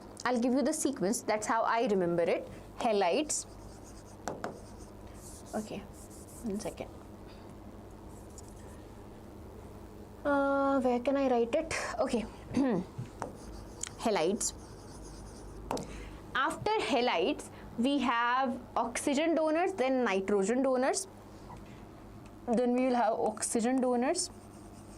Then we will have, this is like this. And then we will have nitrogen donors. And then after that, we will have pi acceptors. Pi acceptors. Okay. So here, what do we have here? We have I negative, Br negative, SCN negative, Cl negative, F negative, Cl negative, F negative. These are your halides. Okay. This is the sequence for the increasing order of crystal filled splitting energy. Then you have oxygen donors. Okay. Oxygen donors, we have OH negative, yes, OH negative, C2O4 2 negative, right? And we have O2 negatives also there. After that, O2 negative, what do we have after O2 negative? H2O and H2O. Okay. Now after oxygen donor, we have nitrogen donors, NCS negative. Okay. After that, we have NH3, ethylene diamine, then ethylene diamine, bipyridine. Okay. And then we have CN negative and CO negative. CN negative and CO. CN negative and CO. These are your pi acceptors. BPY, CN and CO, they are your pi acceptors. Okay. Now listen. Ma'am, what you wrote in before? BR, I can't see in screen. I negative. It's I negative. I'll write it here. We have I negative. It is the weakest filled ligand. Iodine. Okay. Now listen here. This is the general order. Okay. So halides and oxygen donors are even your NH3. Up to here, you normally consider them weak filled ligand. Halides and oxygen donors are normally considered weak filled ligand. Okay, but there is one rule there. Okay, when you have +3, metal can be in +3 oxidation state, can be in +4 oxidation state, right? If your metal is in +4 oxidation state, if your metal ion is in +4 oxidation state, remember all your ligands are strong filled ligand. All ligands are strong filled ligand. All ligands are strong filled ligand.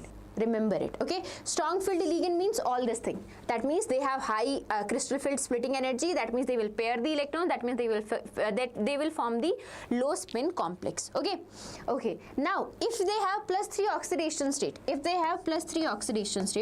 then everything is same. Just one difference is there. We have 3 metals. We have manganese, iron and cobalt. we have manganese, iron and cobalt, 3 positive, right? We are talking about +3 oxidation state. In this, one exception is there. We have O donors and N donors, right? Now see, O donors comes after N donors. So O donors are weak filled ligand. Okay, same. If +3 oxidation state is there, then your O donors will be weak filled ligand. O donors will be weak filled ligand for Mn3 positive and Fe3 positive. But for CO3 positive, oxygen donor will be strong filled ligand. Oxygen donor will be strong filled ligand. Okay. Now, let me just move it a little bit. Okay, now what happens here if we have N donor? Now N donor are already strong filled ligand compared to oxygen donors, right? So for this sequence, only for manganese, N donors will be weak filled ligand. Only for manganese. But for iron and cobalt, they will be strong filled ligand. For iron and cobalt, they will be strong filled ligand. Okay, just this exception you need to remember. Except that there is nothing else. Okay, remember it, halides, oxygen donors, nitrogen donors and pi acceptors. Okay, strong filled ligand, weak filled ligand. Okay, I don't want to dive into super basic. Okay. I will be shouting, I think, after this. Guys, there will be a disturbance. That's why I did not want to raise it. Is there any issue with my audio? Am I not audible to you all? Yeah, just give me a time. One more thing. Ma'am, just follow rule number 1. You can hear, right? Yeah, okay. Now listen, one more thing here. Too much basic I don't want to go, but you have two things. You have crystal field splitting energy and you have pairing energy. In chemistry, whichever energy is less, whichever path requires lesser energy, a compound will follow that path or a reaction will follow that path. If your pairing energy is high, that means your crystal field splitting energy is low. Your crystal field splitting energy is less. So what happens in that case? No pairing will happen. What will happen? We'll get high spin complex. Instead of pairing, this much is less, right? If you have to put too much energy here,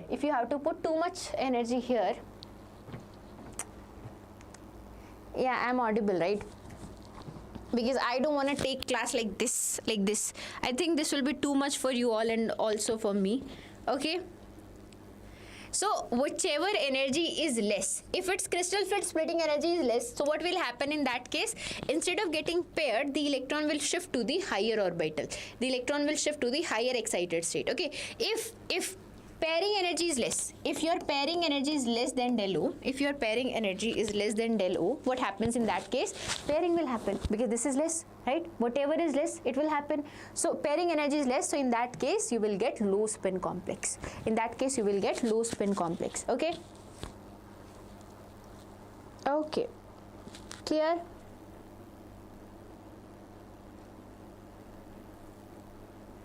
Yes. Got it.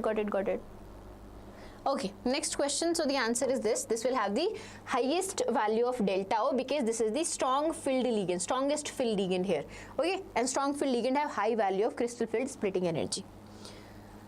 Which is okay, tell me about this one. What is the oxidation state of iron? Fe +3.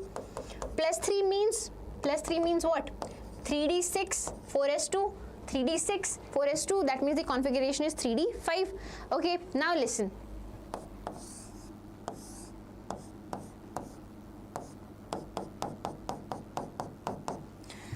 This is 3d5, right? This is 3d5. Okay, now we are talking about the true statement. Okay, whenever all of the above is there, 80% of the time it is the answer. Okay, all of the above. Yeah, but we have to think logically also. So listen, Cn is a strong filled ligand. So Cn will do pairing. What it will do? Pairing. How many orbitals it needs? For 6 Cn, it will need 6 orbitals. That means D2 sp3. That means 2d orbitals and 1s and 3p. Okay, so 1s we have here and 3p we have here. Okay, so what it will do? Cn will pair these electrons. How it will pair it? This electron will go here and this electron will go here. Pairing will happen and this will be empty. These will be empty. Okay, empty, right? Now here we can fill the Cn. Here we can fill the Cn.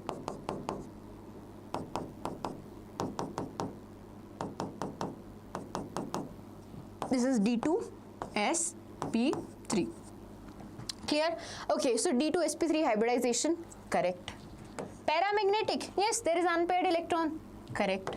One unpaired electron, correct. All of the options are correct. All of the options are correct. Okay? Clear? Okay, next question. Okay, next question.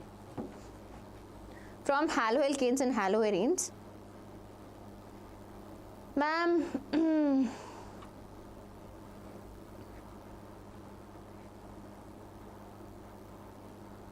okay, thank you everyone. Okay. Haloalkanes and haloarenes. Answer the question first. Is it visible to you all? Firstly, just let me check it. Yeah, it's visible to you all. Okay. Now tell me, if this reaction is going on, we have bromo, an aryl halide we have. If this aryl halide is treated with magnesium in dry ether, we will get a Grignard reagent. What is that Grignard reagent? I believe this is that Grignard reagent, MgBr. Okay, when MgBr, a Grignard reagent, is treated with dry ice and hydrolyzed. Dry ice and hydrolyzed. Okay, isn't that the method of preparation of carbon dioxide? Sorry, isn't that the method of preparation of carboxylic acid? Isn't that the method of preparation of carboxylic acid? Yes, right? So what we will get?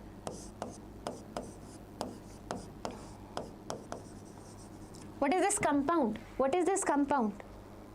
Ma'am, block few people. Okay, tell me the name, I'll block them. Answer, I got scared in boards also. I lose marks by this type of questions. Firstly, Queen. Okay, I don't know if I can use Hindi or not. Ghabrana nahi hai. Whenever you see these kind of questions, please don't get scared. Okay, because most of the time the reagents are so common, they have been repeated. You'll see this Grignard reagent has been used multiple times. It will be used multiple times in multiple questions because it's there in carboxylic acid, aldehyde ketones also, alcohol phenols also. Okay, this is haloalkanes, haloarenes also. Okay, so this reagent will be used multiple times. Then there are name reactions that I have covered also. Those reactions got asked multiple times. So even if you do that, your marks will be there. Don't worry, you won't be losing any marks. Okay. Yes, A. So that is benzoic acid. This is benzoic acid. Okay. Benzoic acid. Or we can add something here. Oh, I did not know that. Okay. Oh, you can. Anyways, okay. Benzoic acid. Next question. 2-methyl propane can be prepared by Wood's reaction. The haloalkanes taken along with the metallic sodium and dry ether. So Wood's reaction. We know Wood's reaction. We have 2 alkyl halides. If we treat 2 alkyl halides with sodium in presence of dry ether, we will get an alkane, right? We will get an alkane, right? But here we are not getting a symmetrical alkane. We are getting this. This is the alkane. 2-methyl propane. 2-methyl propane. Okay. Ma'am, can you explain second step? Yes, I can. So when Grignard reagent is treated with carbon dioxide, dry ice is carbon dioxide, right? And then hydrolyzed, it becomes benzoic acid, it becomes carboxylic acid. That is one of the method of preparation of carboxylic acid. So if you see Grignard reagent treated with carbon dioxide, very simple. You see CO2, that means COH group will be achieved. If you see CO2, that means COH group will be attached to it. Okay, COH group will be attached to it. Okay. Any trick to solve the question? Whenever you see CO2, majority of the time, if CO2 is there, whenever you see CO2, I can guarantee you 85 to 90% of the time, if you see CO2, that will be for preparation of carboxylic acid. That will become COOH. That will become COH. That like 90% I'm sure. Okay. Okay. So again, dry ice is CO2. We know that. Everybody knows that. Okay, now this question, this is the alkane that we have to synthesize. Now this is not a symmetrical alkane, this is an unsymmetrical alkane, right? So what do we need? We need two haloalkanes. We need two haloalkanes. What should be those two haloalkanes? I haven't solved it yet. I am solving it. Okay, so yes, what will be those two alkanes? So that means what happens when you have a alkane, when you have a haloalkane, this X will get removed and these two alkyl groups will get connected, right? So that means this alkane, this halogen group will be present at the position where we want the other alkyl group to attach. That means this halogen will be present at the position at which we want this alkyl group to get attached, right? Because initially it was at X, we want this alkyl group, so what we did? We just reacted them and this R group get attached to this R group. If I say R1 and R2, then R1 and R2. Okay, that means where I want them to connect, what is the possibility here? Okay, so I see this is one alkane and this is second alkane, right? So they both are connecting at this point. So that means there will be a halogen connected to it at this point and there will be other halogen connected to this CH3 at this point. Please tell me you understand it. Please tell me you understand it. Ma'am, is this question compulsory for KCET? Junaid, obviously it is compulsory. Wood's reaction is very important. Okay? Yes.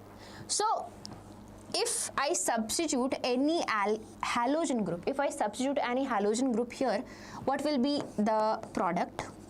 CH, Cl, CH3, 2-chloropropane, right? That means the one haloalkane is 2-chloropropane. Methane, no, minimum 2 carbon, minimum 2 carbon will be there, right? 2 carbon will be there. So ethane you can synthesize, methane you cannot. Okay, okay. Now second will be this one, CH3Cl, which is chloromethane. Second will be chloromethane. So chloromethane and 2-chloropropane, chloromethane and 2-chloropropane, and all of you answered good, correct. A, 25th A. Good. Okay. Next question. Is it visible? In the following sequence of reaction, tell the product. You have to tell C. Okay, now C. Haloalkane. This is a haloalkane, right? Bromopropane. This is alcoholic. That means KOH alcoholic. KOH alcoholic, strong base, a very strong base is there. What will happen? Elimination. What will happen? Elimination. What will be your product A? Elimination. CH3. Elimination happened, right? Elimination, yes, good, Trisha. Okay, now after elimination, if I treat this with HBr, no peroxide is there. So Markovnikov addition. Markovnikov addition means the Br group will attach to the more substituted carbon. Which is the more substituted carbon? This one is the more substituted carbon. So our product will be CH3, CH, Br, CH2. Again, addition, Markovnikov addition. Okay, this is Markovnikov addition. Okay, now this is our product B.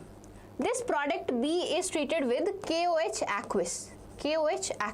Okay. What is it? KOH aqueous. Nucleophilic substitution. That means this Br group will be substituted by OH. This Br group will be substituted by OH, right? That is your nucleophilic substitution. SN1 or SN2? SN1 or SN2? SN2, right? SN2. Which you did, Alekhya, what you did not understand?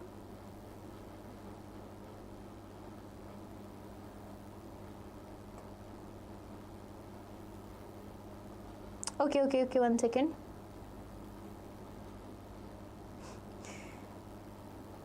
Yes, so what will happen? Nucleophilic substitution, that is your SN2, okay? So the product will be CH3, CH, OH, CH2, that is propane to all. Option D, propane to all. Good. Alekhya did not understand question. Which question you did not understand, Alekhya?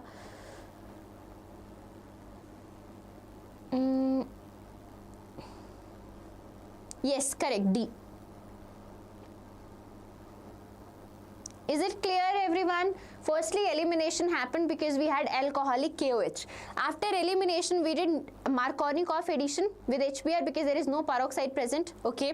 Now, after that, we did nucleophilic substitution. Nucleophilic substitution. The nucleophile was OH. The nucleophile was OH. Okay. Again, Alekhya, we took a haloalkane. We have KOH in alcoholic KOH. Alcoholic KOH is a very strong base, so it will undergo elimination. After elimination, we get an alkene. Okay, when this alkene is treated with HBr, what happens? Addition happens. Okay, this is an example of electrophilic addition reaction. Okay, so in that case, Markovnikov rule is being followed. That means this Br group will attach to the more substituted carbon. So we get this 2-bromo-propene. Next is KOH aqueous. When aqueous is there, normally nucleophilic substitution reaction happen because the nucleophile here is OH negative. That is the nucleophile. Okay. If nucleophilic substitution happen, at which position? This Br will leave, and at this place OH group will attach. Okay. Okay. Thumbs up matter. Yes, it does matter actually. I don't like thumbs up actually. It's okay. Okay. Next question. Which compound undergo elimination easily? Which compound will undergo elimination? This is a tricky question.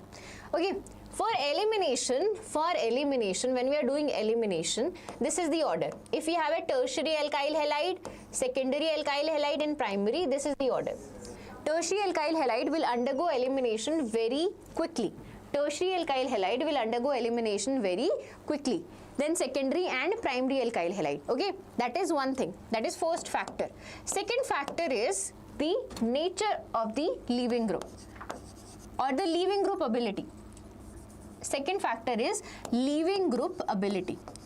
Okay, and what is the order of leaving group? So I negative is a very good leaving group, then Br negative and then Cl negative. I negative is a very good leaving group, then Br negative and then Cl negative. Okay. Yes. Okay. Actually, I asked you to give thumbs up only once we are done with the question and we can move on to the next question. So that means you understood. We move on to the next question. That's the thumbs up. Okay.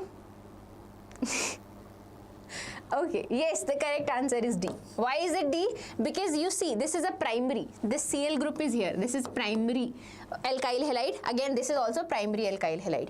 In this case, this is 1, 2, 3 tertiary alkyl halide. This is also tertiary alkyl halide. But the difference is in the leaving group.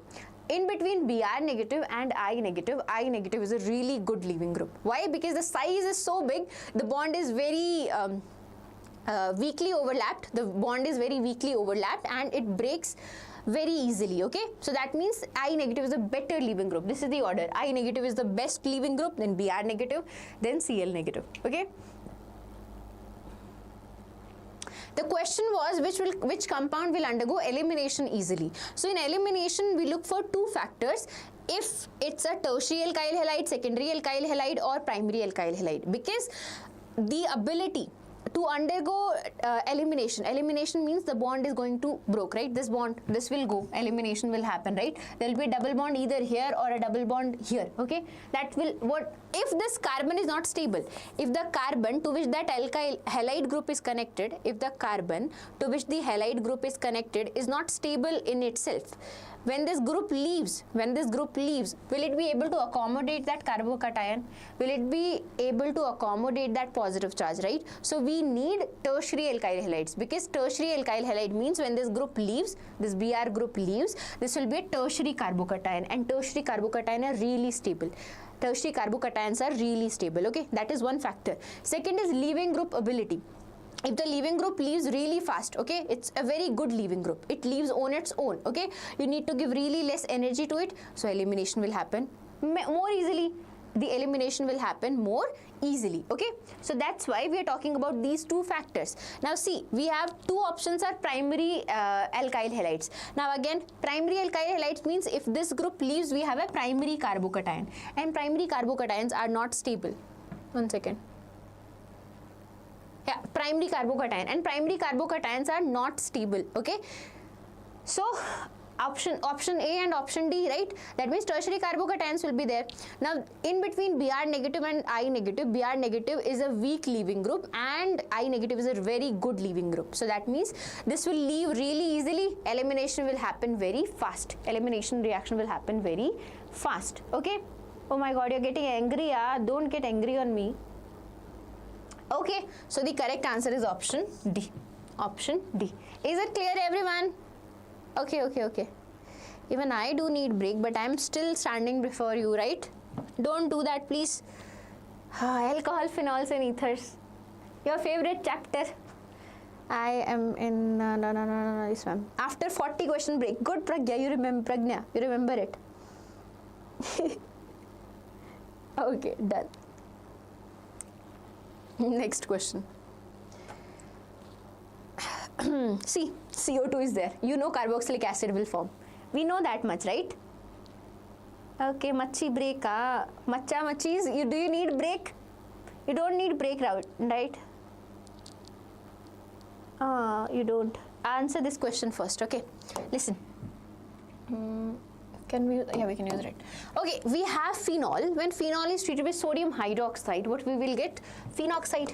We will get phenoxide. Okay. When phenoxide ion is treated with carbon dioxide and then hydrolyzed, we know when carbon dioxide is there, that means carboxylic acid will form. Plus this reaction is Kolbe reaction, right? This reaction is Kolbe reaction. Kolbe reaction. So here what happens? We get salicylic acid. We get salicylic acid. Clear? We get salicylic acid. No, the answer is not salicyclialdehyde because there is one more step, acidic anhydride.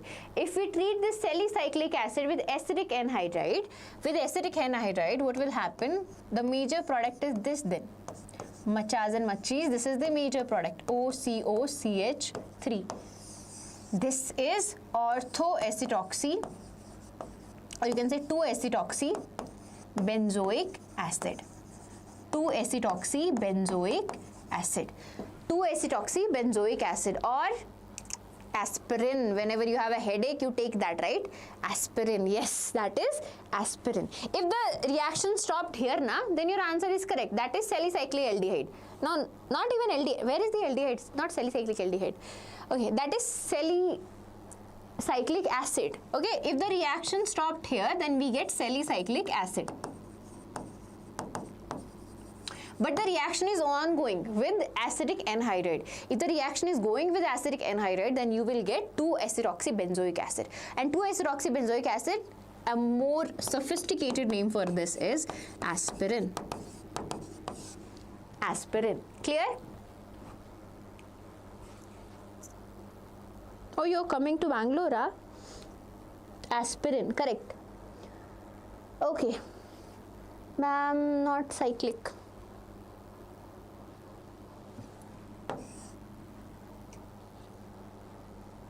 Okay, clear? Anti-migraine. Yeah, answer is anti-migraine. Anti-headache. Yeah. My aspirin is only for headache. Aspirin is only a headache for me. It's okay. In my first lab, I think, when we were doing experiment in our college, so the first lab we synthesized aspirin, but obviously it was not safe to consume for us because it has to undergo so many purification and all, but we synthesized it in our first lab. This is the reaction we did, you know. We took phenol, we treated with sodium hydroxide. This is the whole reaction we did in laboratory. So we synthesized aspirin with our own hands. Okay? Yeah. But anyway, we couldn't took it, so it was not worthy. Okay. So next question, a compound with a molecular formula C7H8O dissolves NaOH and gives a characteristic color with FeCl3, but on treatment with bromine, it gives a tribromo derivative. Okay, tribromo derivative. Okay. No, it's in chemistry. Yeah. Okay. Answer it. C7H8O. That means there is an extra CH3. There is an extra CH3. Plus it is giving reaction with characteristic color with FeCl3. That means it is a phenol. That means it is a phenol. Their OH group is there. One OH group will be there.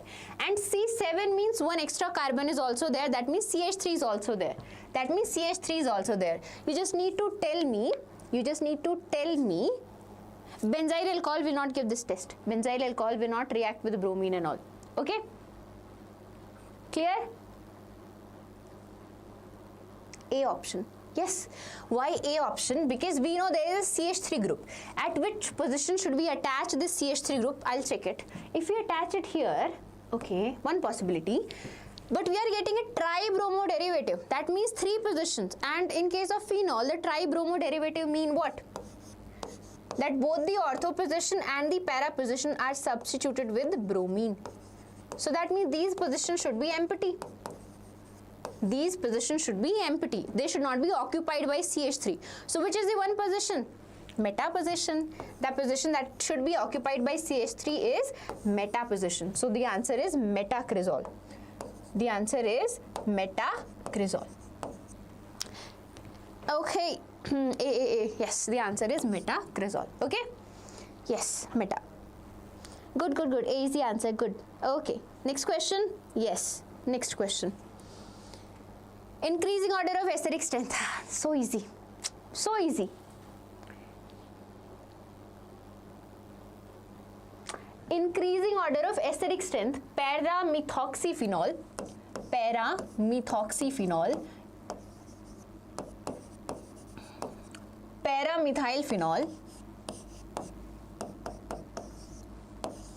para-methylphenol and para-nitrophenol. Para-nitrophenol.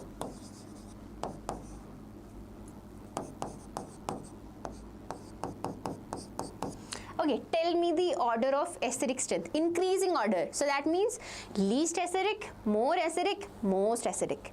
Least acidic, more acidic, most acidic. Yes, D. 1, 2, 3. No, actually, it's not 1, 2, 3 exactly. Is it 1, 2, 3? Is it the? Just tell me. Is it?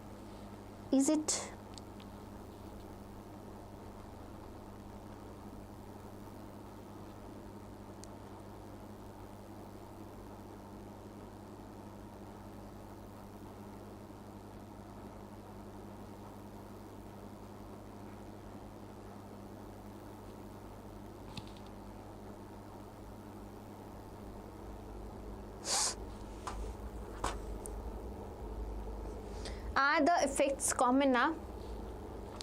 Highest will be this. So either it will be option B or option D. Either it will be option B or option D. You just have to tell the other one. OCH3 and CH3, which will be more electron withdrawing?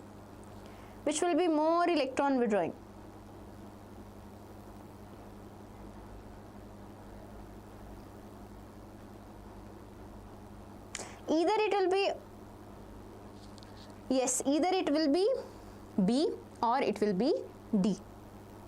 Either it will be B or it will be D. Very easy, you can tell it. In between OCH3 and CH3, this group only have plus I. This has minus I as well as plus R. So it also donates electrons but withdraws also. Okay. In this case, only donation is happening. Okay. So what does that mean? Yes. OCH3 is still more electron withdrawing than CH3. Highest will be this because this group is purely electron withdrawing. It's only electron withdrawing. Okay. Clear? Yes. So this will have the highest acidity. Now between these two, 1 and 2, OCH3 is electron withdrawing as well as donating, but CH3 is purely electron donating. If it is donating electrons, that means it is decreasing the acidity, not increasing it. It is decreasing the acidity. Okay. So the correct answer is 2. Yes, B. Option B. Yeah, not D, Vijay. B.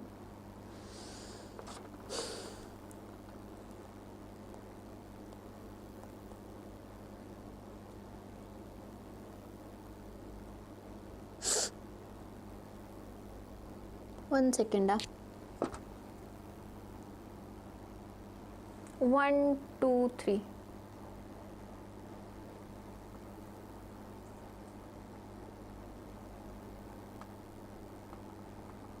One second. The order should be D. Yeah, I'll explain again. The order should be D.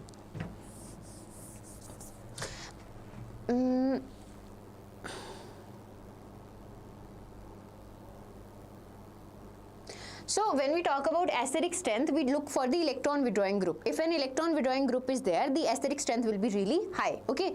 Because electron withdrawing group increases the acidic strength of any compound, okay? NO2 is purely electron withdrawing. That means the answer should be B or D, because highest acidic strength should be for 3. Now in between these two, this OCH3 group also increases the electron density, right? It increases the electron density by resonance. So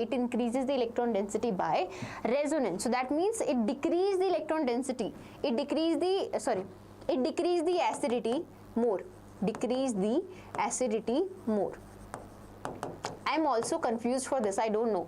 I think it should be B, but somewhere it's showing D, so we'll go with D first. Because why? Because OCH3 group has strong electron donating nature. Yes, it does withdraw electron, but that is very less compared to the electron donating, because here we are talking about resonance. Here, and here we are talking about plus I. Plus I is a weaker effect than in comparison to your resonance effect, okay? So yes, the correct sequence should be D, okay? Chat GPT, yeah, that doesn't work actually. Tukka works. Wow, D Tukka works. Tell me the technique you use, okay? Okay. Yes, because in that case you have both plus M minus R. Resonance is there, so we call it. You can also call it plus M, okay?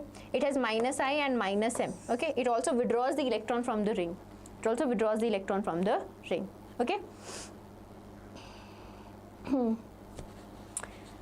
Okay, next question. Again, this is the compound we have, CH3O, CH. Treat with HI. Okay, we have two possibilities. Firstly, it's an ether, right? When you treat it with HI, what happens? Protonation happens. So it's like this. Protonation means this oxygen will get protonated. Okay? And what do you mean by protonated? There will be a... Now this oxygen is protonated. It has two possibilities. What do we have here? We will have here I negative. Now we have two possibilities. Either this bond can break or this bond can break. What are the possibilities? Either this bond can break, this one, or this bond can break. Okay. Now see carefully. Okay, this is primary and this is secondary. If it breaks, it's a secondary carbocation and it is a primary carbocation, okay, which is more stable, secondary, right? But listen, whenever you are given primary or secondary carbocation, in that case, it doesn't matter which, in that case, the reaction follows SN2. In that case, yes. Question number 31. Oh, we solved 31.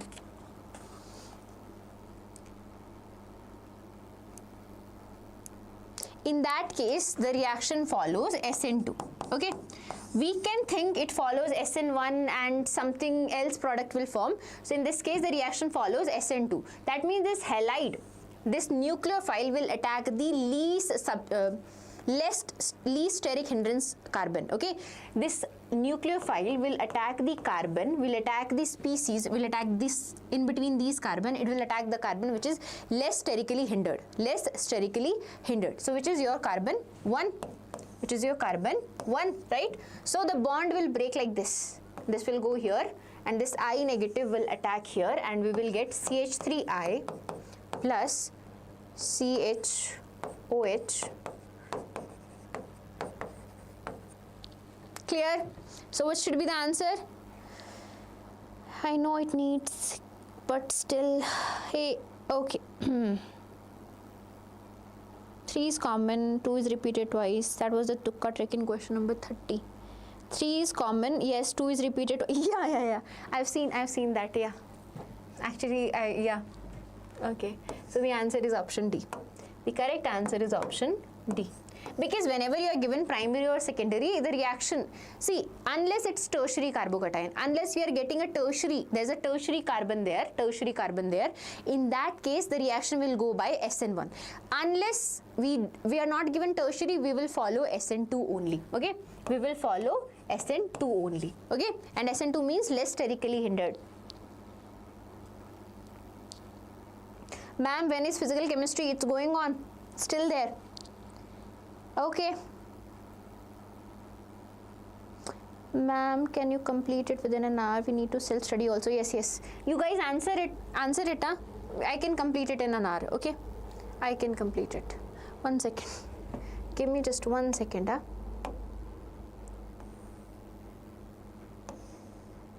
Okay. 40 question means, can we do till biomolecules and then we can start later on, okay? Because after that we don't have many questions. So we'll try to finish till biomolecules, okay? After that we have amines and biomolecules, okay? So the correct order of reactivity towards PHMgBr. Now this is a nucleophile. The reaction is nucleophilic addition reaction. You tell the answer. Nucleophilic addition reaction, guys. 1 second, after 40 questions we'll take break, right? I don't want to go too fast for all of you. Okay, you answer the question fast, okay? We are looking for nucleophilic addition. Nucleophilic addition will be fastest in which one? Which is most electrophilic. So we have ketones, aldehydes, so aldehyde anywhere. Aldehydes are more electrophilic than ketones any day.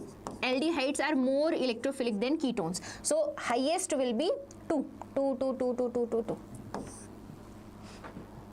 C, correct, okay? And in between these two, again CH3 is still electron donating, but it's donating electron to less extent than pH. In pH, resonance is also there, okay?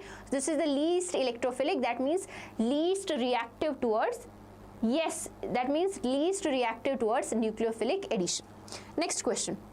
Most reactive towards nucleophilic addition. Again, same thing, but listen. This is a ketone. It is out. Okay. So we have three options. This CH3 electron donating group. It will increase the electron density. So will nucleophile add? Nope. We are looking for electrophile. CHO is there, but here we have NO2. This is electron withdrawing, and electron withdrawing groups increase the electrophilicity of this carbon, and nucleophilic addition will happen easily. So D, and I see most of you are answering D. Okay. Yes, Chetan answered your doubt, Sagar. Yes. Okay. Yes. Good. And if I want the order will be D. The reactivity towards nucleophile, the order will be D. Then you have A, then C and B. DACB. That should be the order. DACB. Okay. Next question. Upon reductive ozonolysis of 2-methyl-butene, the compounds obtained are. For ozonolysis, follow this trick. Okay. Write the compound name 2-methyl-butene.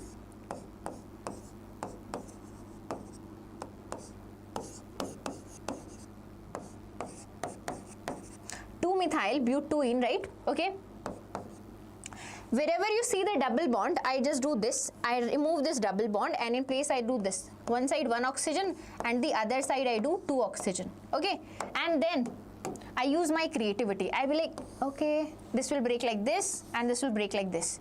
You can use also. 1 oxygen will go to this one, 1 oxygen will go to this one. Okay. And this oxygen will break free. Okay. So in this case, we will get an ketone, I think, CH3. Wow. CH3, C, double bond O, CH3, and here also, here we will get an aldehyde, CH3, CHO. So whenever you see ozonolysis, you make an ozonide. What is that structure? That is this triangle. One side we have 1 oxygen and the other side we have 2 oxygen. Okay.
I'm sorry everyone, okay? I did not know why the camera did that, okay?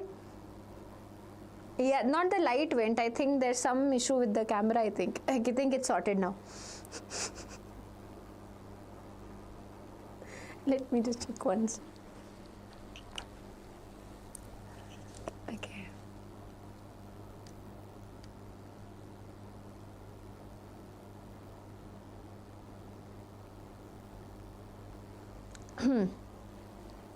I think it's visible now. Sorry. Even I got scared. Okay, so upon reductive ozonolysis, what will be the product? We will get a mixture of ethanol and propanol. Okay, clear? Yeah, I'll explain 1 second. Okay. So whenever we are doing reductive ozonolysis, suppose any bond we are given. Let's say we are given this one, CH3, CH double bond, CH double bond. Sorry, not double bond. Single bond CH3. Okay, so whenever we are doing, this is CH, 1, 2, 3, 4. Okay, so whenever we are doing reductive ozonolysis, then you don't have to remember the sequence and everything. You form an ozonide and you break it. How do you break it? Wherever you see the double bond, erase that double bond. Okay, and in place of that double bond, do this. One side add 1 oxygen and on the other side add 2 oxygens, like this. This is an ozonide. You make this structure. Once you're done with the structure, do one thing, break the bond like that. One bond should be broke from these 2 oxygen, in between these 2 oxygen, and one from the CHO, like this. Okay, similarly from the other side, same. One bond from this CHO and one in between these 2 oxygens. Okay, so now see, what are you left with? CH3 CHO. Okay, CH3 CHO, and here also CH3 CHO, CH3 CHO.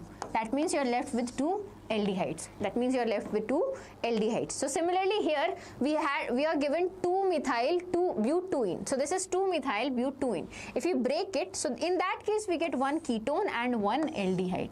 1 ketone and 1 aldehyde. Okay. Oxidative ozonolysis. Oxidative ozonolysis, same product you will get. Okay. Okay. 1 second.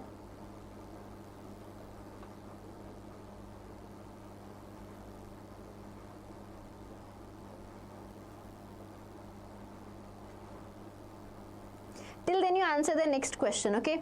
We have to finish because you guys have to study also. 1 second. Okay, they can be distinguished by what? Very easy, right?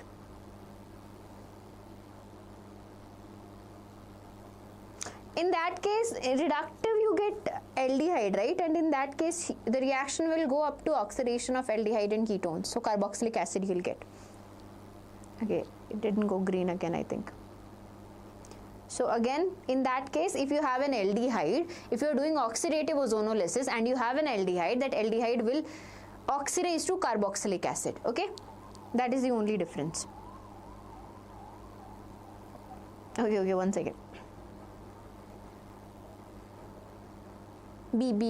Yes, iodoform test. Because iodoform test is given by aldehydes or ketones or your alcohols which have these groups, CH3CO, and in case of alcohols they should have CH3CHOH group.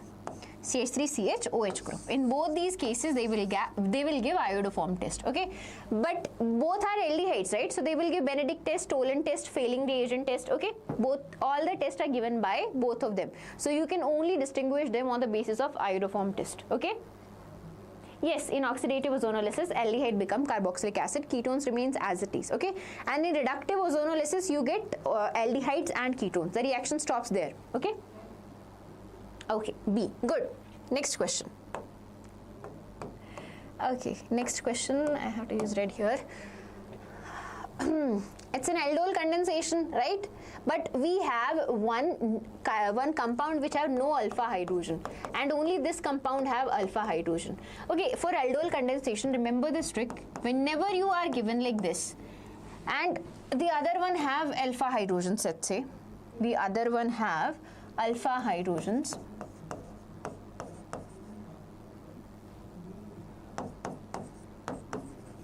right? Let's say this one doesn't have an alpha hydrogen, but this one does. So you just remove this water molecule and you form a bond, C double bond CH, CO, CH3. That is your alpha beta unsaturated carbonyl compound. Alpha beta unsaturated carbonyl compound. Okay. So similarly here we have HCHO. So I can just write it like this. H, and I have CH3CHO, which means H2CH, C double bond O, H, right? So that means if I eliminate this water molecule, there will be double bond, which is like this, double bond CH, CO, H. This is the compound. But one more thing, this is A. This is A. This is A. Okay. Now when this A is treated with HCN, ma'am, you're wrong. I'm wrong in what? Tell me, where am I wrong? Okay. Tell me. So this is the product. I'll just write the product A that is formed here in case of aldol condensation. This cross aldol. Okay. This is the product.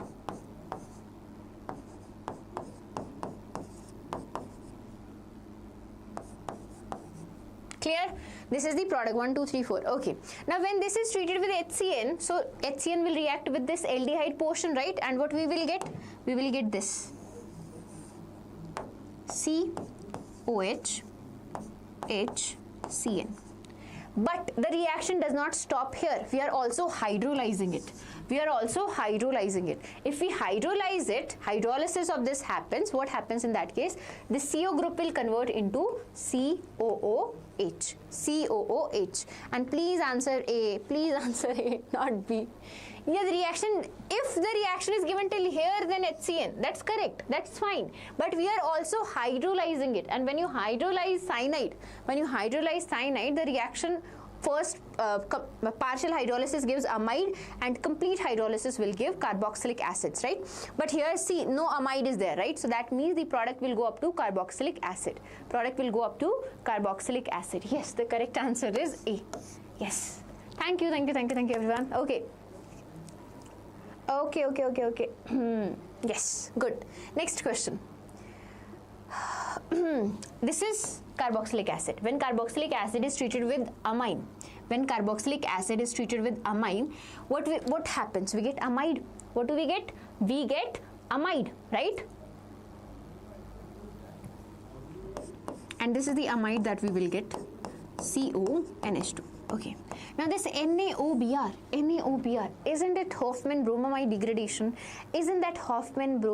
degradation? I will tell you the UQT, okay? Don't worry. Okay, wait there. Okay.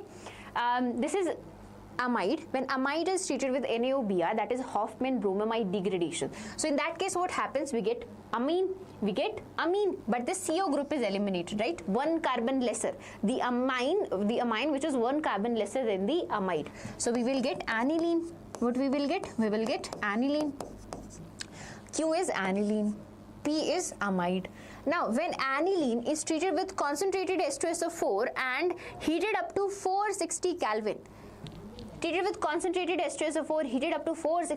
what will happen? We will get sulfanilic acid. What is the group? SO3H. Okay. Okay, and I also know my pronunciation is a little different than yours, but if you don't understand it, just please ask me, okay? Because everyone have a different way of pronouncing, okay? Don't take it out on me and all. Okay, C. Yes. C. No, X second. Yes, sulfanilic acid. I read sulfonamide. Okay, the answer is sulfanilic acid. Okay, this is sulfanilic acid. Okay, yes, good. C. Good. Next question. Yes, amines. Okay. If aniline is treated with mixture of this, we get meta-nitroaniline also. Why do we get meta-nitroaniline? So when you treat aniline with concentrated H2SO4, tell me the reason. It's very easy. Concentrated nitric acid and concentrated H2SO4, you get meta-nitroaniline and para-nitroaniline in equal amount. What is the reason? Meta-nitroaniline and para-nitroaniline. What is the reason for that? The reason is very, very easy. What is that reason? That reason is that, ma'am, because it is an oxidizing agent, this gets protonated, this gets oxidized, this gets protonated, NH3 positive. Now this group is meta-directing. Aniline is ortho and para-directing, but this group is NH3 positive. This protonated amine is meta-directing. Yes, meta-directing. Yes, I will give you break. I need a break also. Okay, so protonation of NH2 which cause deactivation of benzene ring. Deactivation of ortho deactivation, whatever it is. NH2. Okay? D. Yes, D. No. NH2 group is not meta-directing. NH2 positive, NH3 positive is meta-directing. NH3 positive is meta-directing. Not NH2. NH2 is ortho and para-directing. Okay? 1 second. Now we are almost there. 39. A hydrocarbon react with, you need to tell me the D product that is formed. Okay. Even if I do not know anything, I know that C4H8 means it's kind of an alkene. If some alkene is there, let's say, and you treat that alkene with HCl, you will get C4H9Cl. Okay, now after that you treat it with ammonia, you will get an amine, right? You will get an amine. C4H9, it's not cyclic, it will be an alkyl amine, right? If I am correct, it will be an alkyl amine.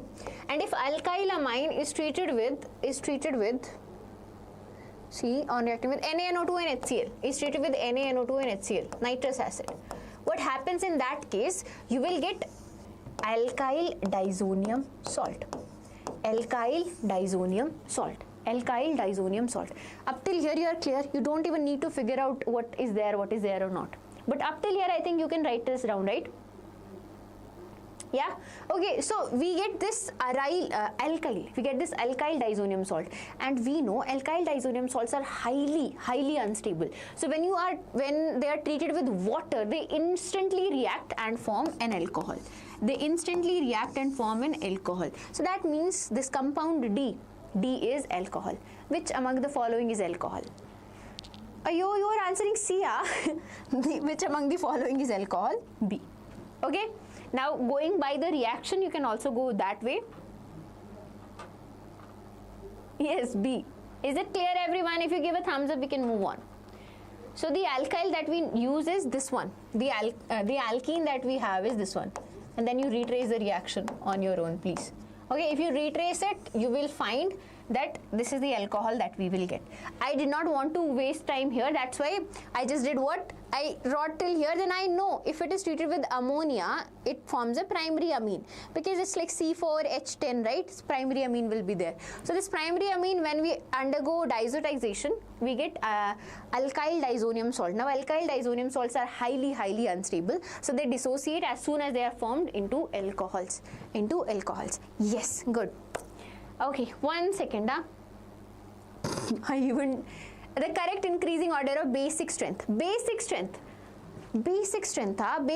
means electron withdrawing group or donating group? Donating group. We are looking for electron donating group. So which is the electron donating group? We have nitro NO2, bromo and toluidine means CH3.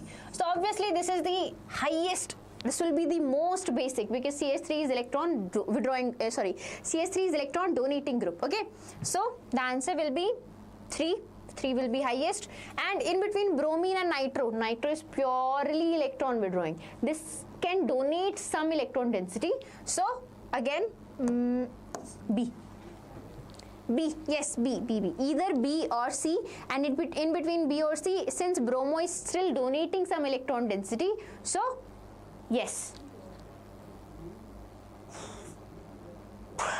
Yes, break. Oh my god. Okay. B. But you promised you will finish till biomolecules. Please don't break your promise. Last biomolecules is there. We are almost done. Can we please stay till biomolecules? Just biomolecules, then we'll have a break. Okay, 1 second. Just give me 1 second. Answer this question. Answer this question. B1, 1B1, just this one, just 2-3 questions are there. We are done almost. I will reply, Anuradha. Just give me some time, bacha. Give me some time. See. Yes, no break. Please push your limits. Yes, the exam is so close, actually. Yeah. No, I don't need a break right now. Tell me. Riboflavin is the chemical name of which vitamin? Which vitamin? Vitamin B2. Yes, vitamin B2. B. Yes, good.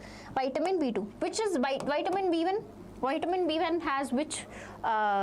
Yes, vitamin B1 is thiamine. Vitamin B1 is thiamine. Vitamin B6. B6 is your pyroxidine.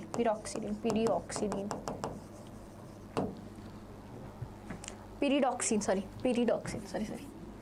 Pyridoxine. And vitamin B complex is cobaltamina. Cyanocobalt. Okay. Break, 1 second. The pH value of the solution in which a particular amino acid does not migrate. What is that called? Very easy. Very easy. On your screen, guys.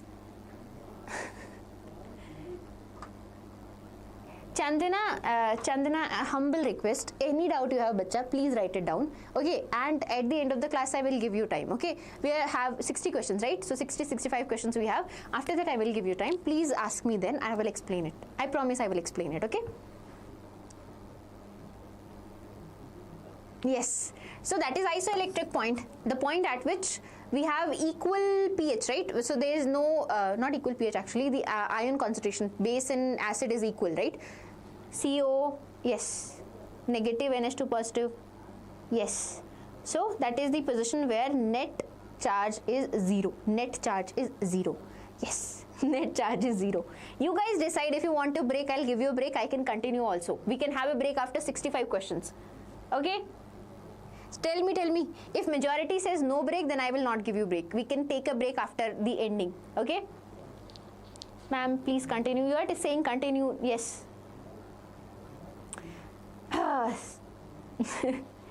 Do you need break or not? Tell me.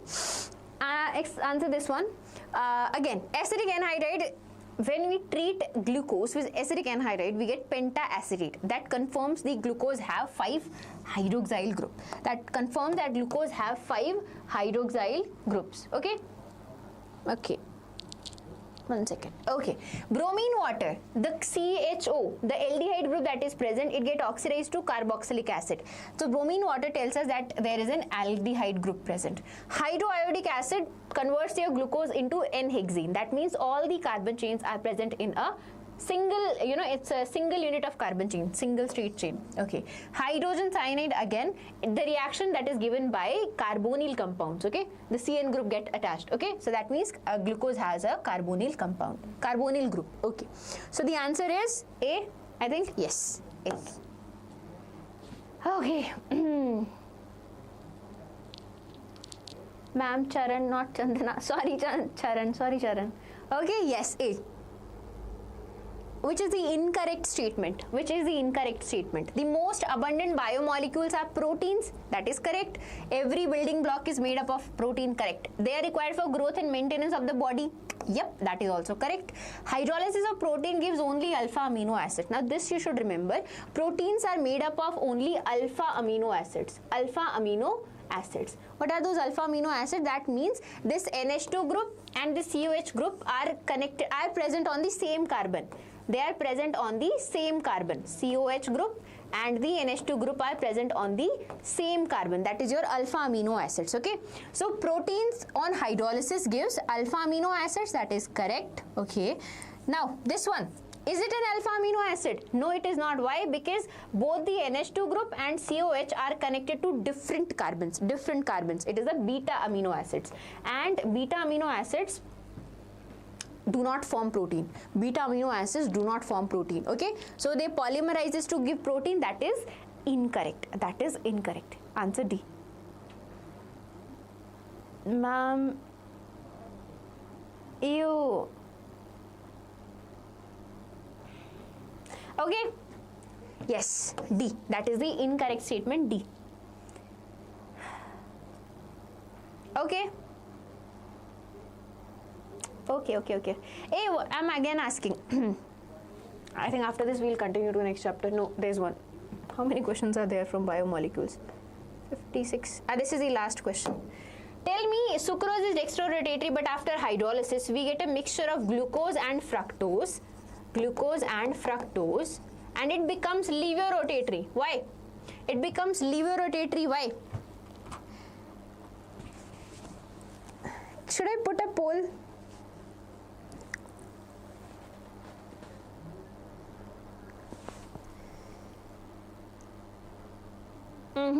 Yes. So the reason for lever rotation is that your fructose, the fructose contribution of lever rotation, fructose is lever rotatory, and its contribution is higher than the dextrorotatory glucose.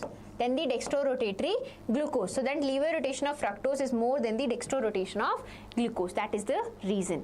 Okay. These questions are info. Please say, ma'am. Okay. First shift is physics. Yes, I know, Shifa. I know first is physics, then you have chemistry, and the next day you have maths and biology. Okay. Inversion. Yes, inversion. Yes, the reason is inversion. This is called inversion of sucrose.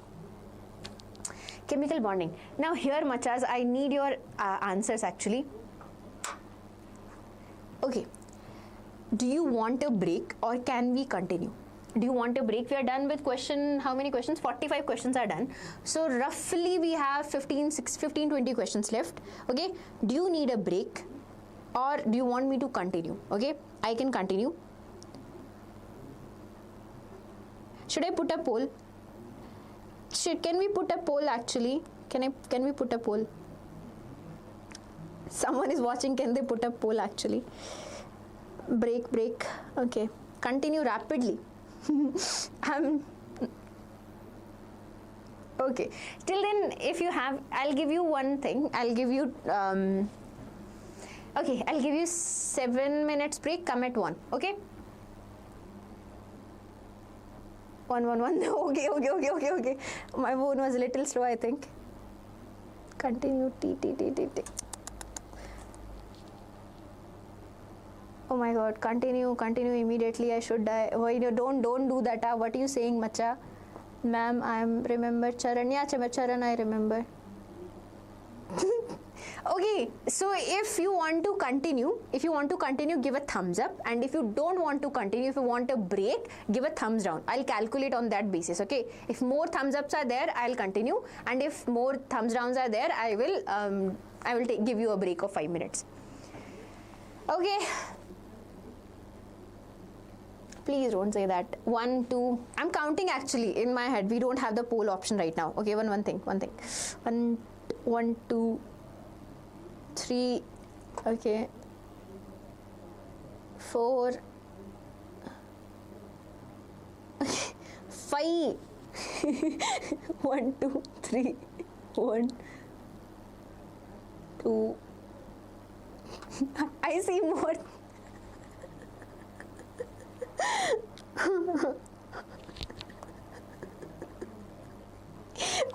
I still see more thumbs up. I don't know why. In my phone, it's just showing thumbs ups and thumbs ups. Oh my God. Oh my God. One second. There's a fight going on with you guys. Okay. You know what?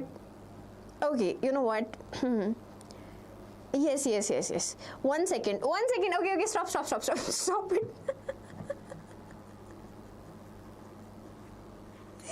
Okay, stop it. I understood. I won't take a break. Okay, I won't take a break. Okay. Stop, everyone, stop. Now listen. I'm giving you 5-minute times. Okay. I'm giving you 5-minute time. I'll start around 1. Chemical bonding. I'll start around 1. For 5 minutes, you have any doubt, you ask me. I'll answer your doubt. I'm standing right here. Okay. Till then, you go and take a break and everything. Okay. In 5 minutes, be back at 1. Okay. Be back at 1. Okay. Till then, I'm answering your doubts. I'm not discontinuing. I'm not taking a break. I'm here only. Okay. Yeah, go. I'll start at 1. Till then, I'm not solving any questions. Just answering your doubts. Any doubt you have. Just stop that thumbs up thing and thumbs down thing. Please answer. Huh? Okay, Chandana, you have doubt on 7th question. Okay. Now tell me your doubt. Huh? We'll start at 1. We'll start solving question at 1. And till then, I'm answering your doubts. Ask any doubt you have. Okay, Rishika, how many marks? Then bacha, the concepts if you learn from here, then obviously you will get 40 plus easily, okay? The question will not be the same as you are seeing right now, because obviously I'm not the KCET paper setter and the questions are different every year depending on the level and the toughness of the exam, okay? Is it easy or difficult? But if you solve them, the concepts that are used there, they are being asked in previous years also. So yes, if you solve those questions, you will be able to solve the questions in your exam, okay? And then obviously 40 plus are not going anywhere, okay? Yes. Okay, one question was there. I think seventh, right? Sorry, 7th question. Number 7. Chandana, you had doubt, right? Or Chandar or Chandana? Okay. Oh, you had doubt in this one. What is the doubt? So in this one, we have to calculate the pH of the solution. What is pH? pH is negative logarithm of H positive, right? So firstly, we write the relation.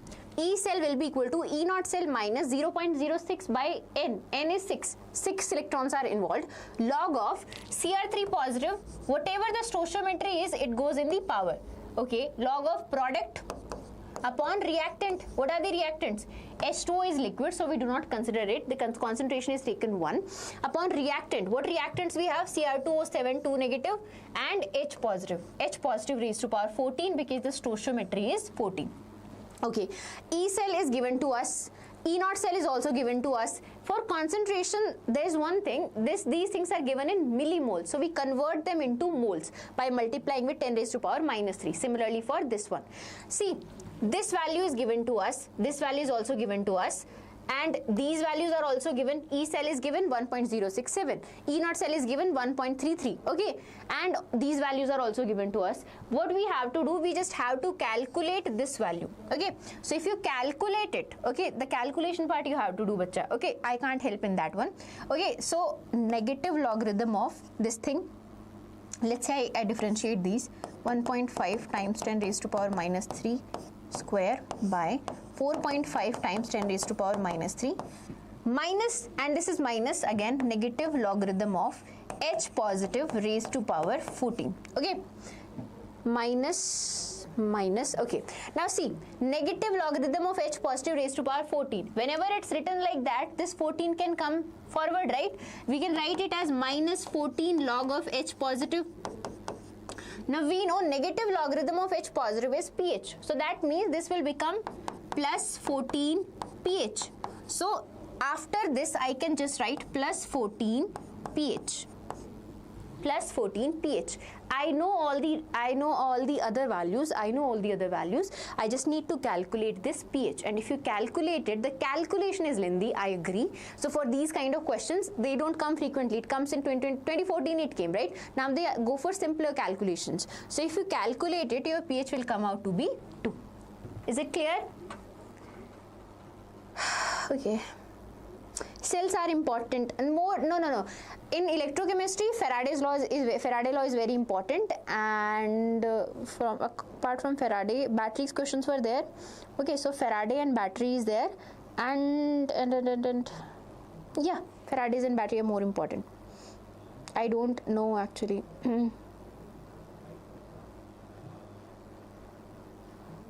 Yeah, I understood. I'm giving you all a break. I'm just solving the doubts. You can take a break. I'm not taking a break, but you can take a break.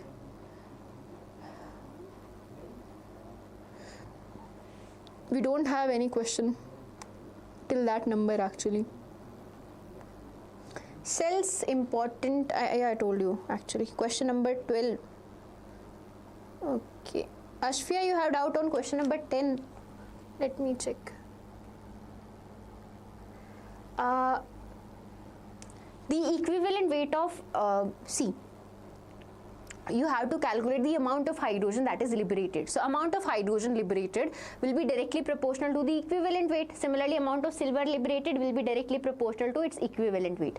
These values we know. The equivalent weight of hydrogen, the equivalent weight of silver, and the weight of silver deposited is also given to us. So we calculate the amount of hydrogen that is deposited, that is 0.01 gram. Now we know 2 gram of hydrogen has a volume of 22,400 centimeter cube. 0.01 gram will have a a volume of 22,400 by 2 times 0.01, that is 112 centimeter cube. Why we did that? Because our answers are in centimeter cube, that is in volume. Okay.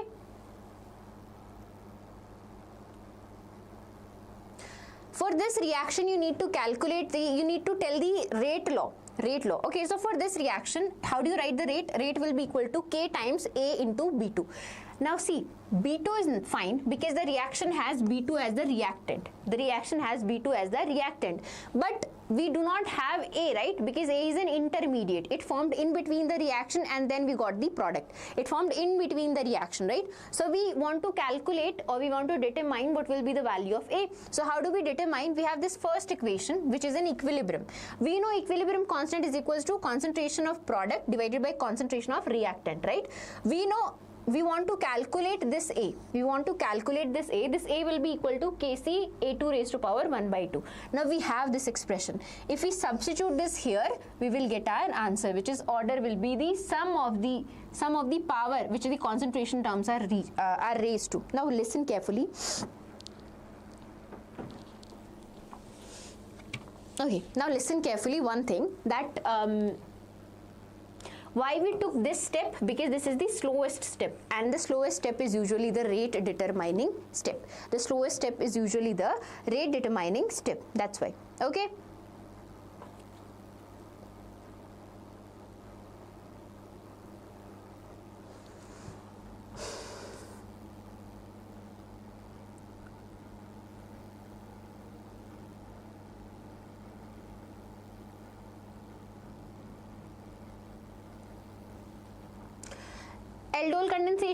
Aldol condensation, the product will be this, right? So whenever you have aldol condensation, this is the product you get, H2CHCHO, right? So this water molecule will get removed and there will be double bond between this carbon and this carbon, right? So this will be your product for aldol condensation. Now when this product is treated with HCN, then nucleophilic addition will happen and we will get compound like this, right? Nucleophilic addition of here at CHO. Okay. Now after nucleophilic addition, the reaction should have stopped here. If this hydrolysis part is not given, if this hydrolysis part was not given, the reaction would have stopped here. But since the hydrolysis is happening, we know when we hydrolyze nitriles, they first convert into amides and after that they get converted into carboxylic acid. So this CN group will convert into carboxylic acid. So that's why your product will be A. Okay, there's a carboxylic acid. Okay, one more thing.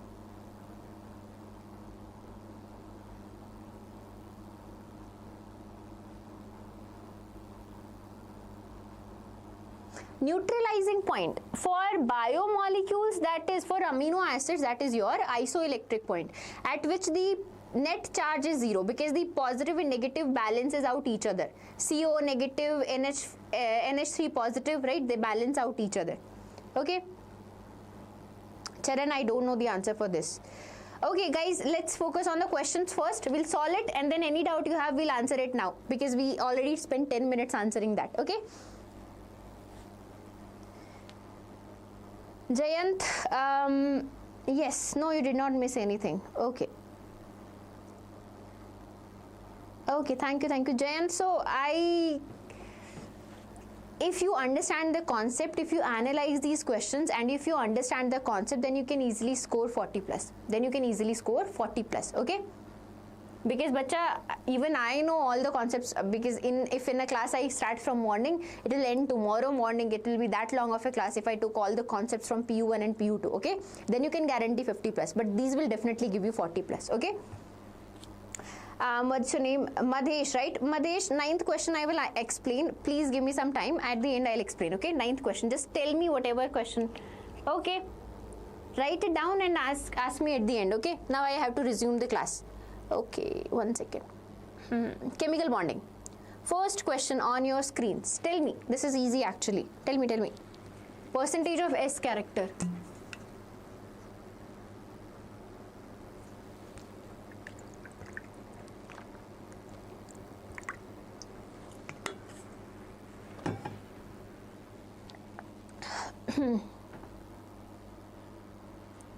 We didn't got formula sheet in COMEDK, please. Oh my god. Okay. Don't worry. I'll look into it. Okay, Akshat. I'm sorry. Actually, I sent it, but B. Yes. Okay.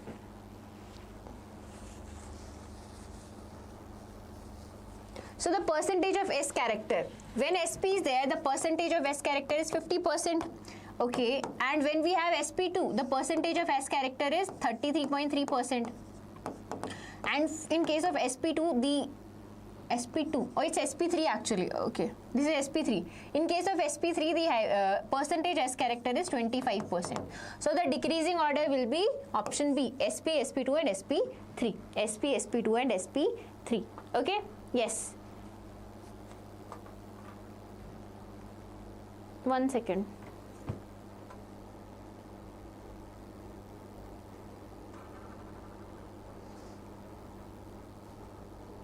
Yes, we are doing a bit fast. Okay. The molecular species having highest bond order. So bond order, a simple trick, 14 electrons, bond order is 3. 15, 2.5. 16, 2. 17, 1.5. 18, 1. 16 plus 1, 17. 16 minus 1, 15. 16 plus 2, 18. So which has the highest bond order? 15 electrons. Here we have 15 electrons, right? 16, 17. So your answer is option C. Okay? Yes, option C. C. Good, everyone. Next question. The formal charge on oxygen atoms in O3. So I'll just draw the structure. You tell me the formal charge. I'll just draw the structure 1, 2, 3, 4. Similarly 1, 2, 3, 4, 5, 6, 7, 8. 1, 2, 3, 4, 5, 6. So in this case I know, but formal charge is calculated by this formula. Formal charge is number of valence electron minus the number of lone pair of electrons minus half the bond pair of electrons. For any atom, the formal charge is number of valence electrons minus lone pair of electrons minus half of bond pair of electrons. I want to calculate for this oxygen, number 1. So that will be equal to number of valence electrons.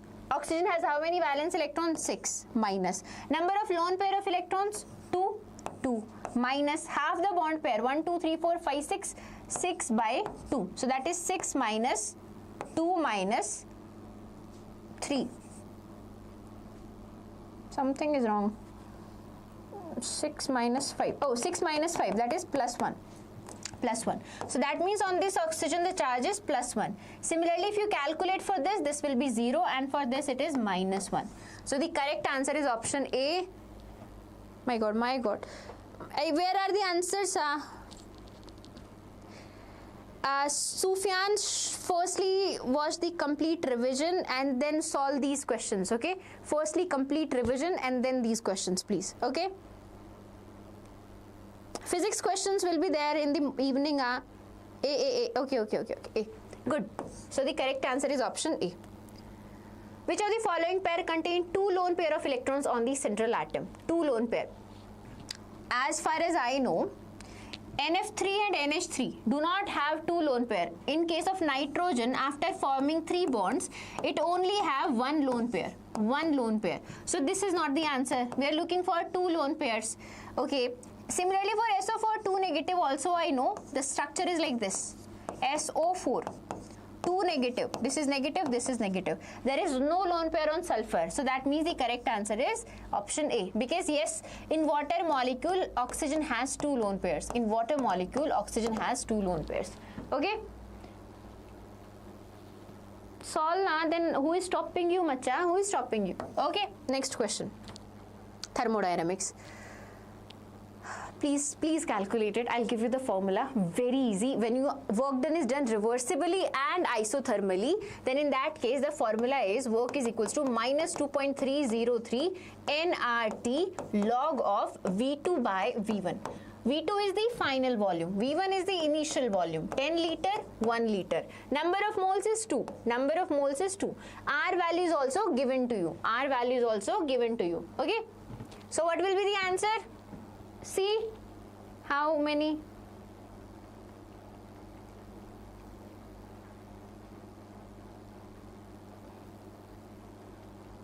No one is answering. I can't see.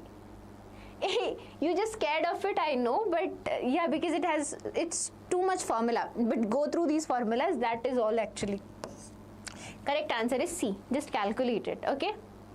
Okay, no one is answering. Joe is answering. Okay. No, no, it's 11.5 kilojoule. Yes, the correct answer is C. C. Yes.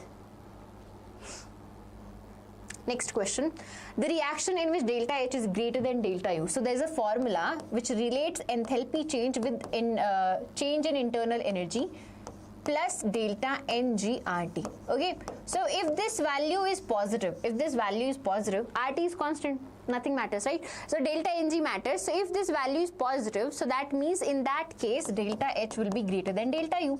So in which case delta NG is positive? Delta NG is the number of gaseous molecule of product minus number of gaseous molecule of reactant. Okay. How many gaseous molecule we have in product? 2. In reactant, 1 and 1, 2. That is 0. Delta NG is 0. So that means delta H is equals to delta U. Only in this case, as I can see, only in this case we have delta NG 1. That is positive, right? 1 minus 0. So in this case, delta H will be greater than delta U. Only in this case. Clear? Ma'am, B. Yes, the correct answer is option B. Okay. Bond enthalpies are given. Enthalpy of formation of AB is also given. You have to tell the bond enthalpy of B2. So when A2 and B2 combine, we get 2AB, right? The bond enthalpies are in the ratio 2:1:2. So I can write 2x, x and 2x for this. Okay, so enthalpy of formation is given to us. What is enthalpy of formation? Enthalpy of formation is equal to sum of the enthalpy change of reactant minus sum of the enthalpy change of products. What is it for reactants?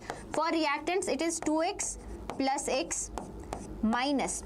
For product, what is it for product? We have 2x for AB. Now there are 2 AB, so that means 2 times of 2x. Okay, this value, the enthalpy of formation of AB is minus 100 kilojoule. Okay, so this will be equal to 3x minus 4x, that is minus x minus 100. X will be 100 kilojoule, right? What is X? X is the enthalpy of formation of, X is the bond enthalpy of B2. X is the bond enthalpy of B2. So your answer is option A. C.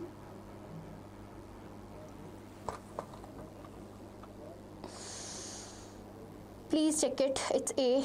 I solved it in the last class also. It is A.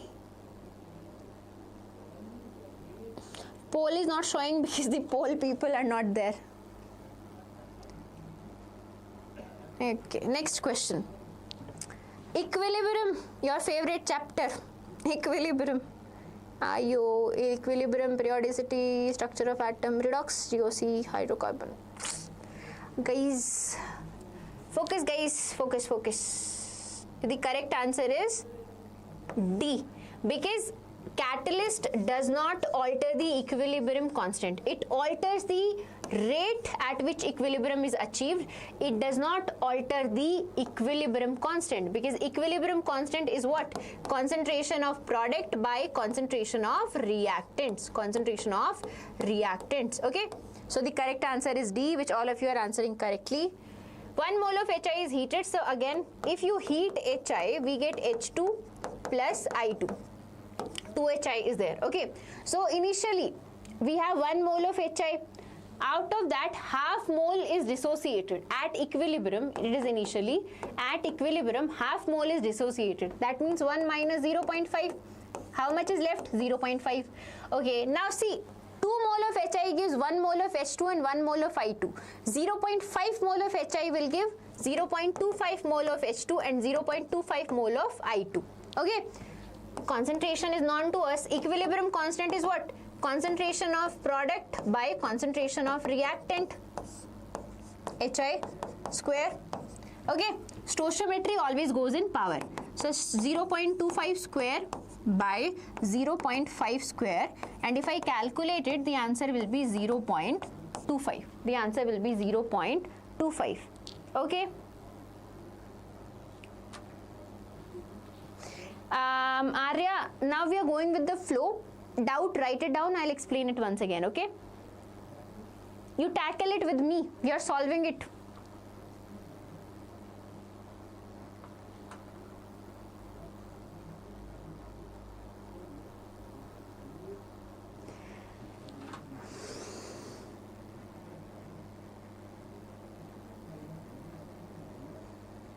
Yes, it affects the rate constant. Yes, if catalyst is there, it will affect the rate constant, but it will not affect the equilibrium constant.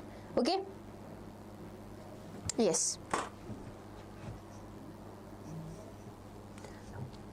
Equilibrium constants for this reaction, how are they related? Firstly, we reverse the reaction. Let's say the equilibrium constant is K2 for this reaction, K1 for this reaction.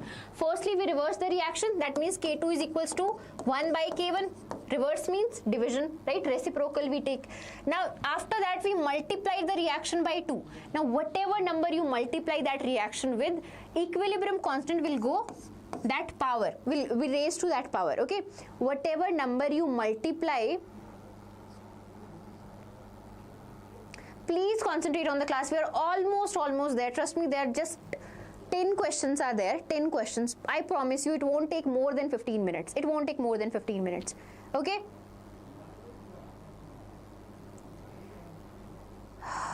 Okay, yes. Now tell me for this one.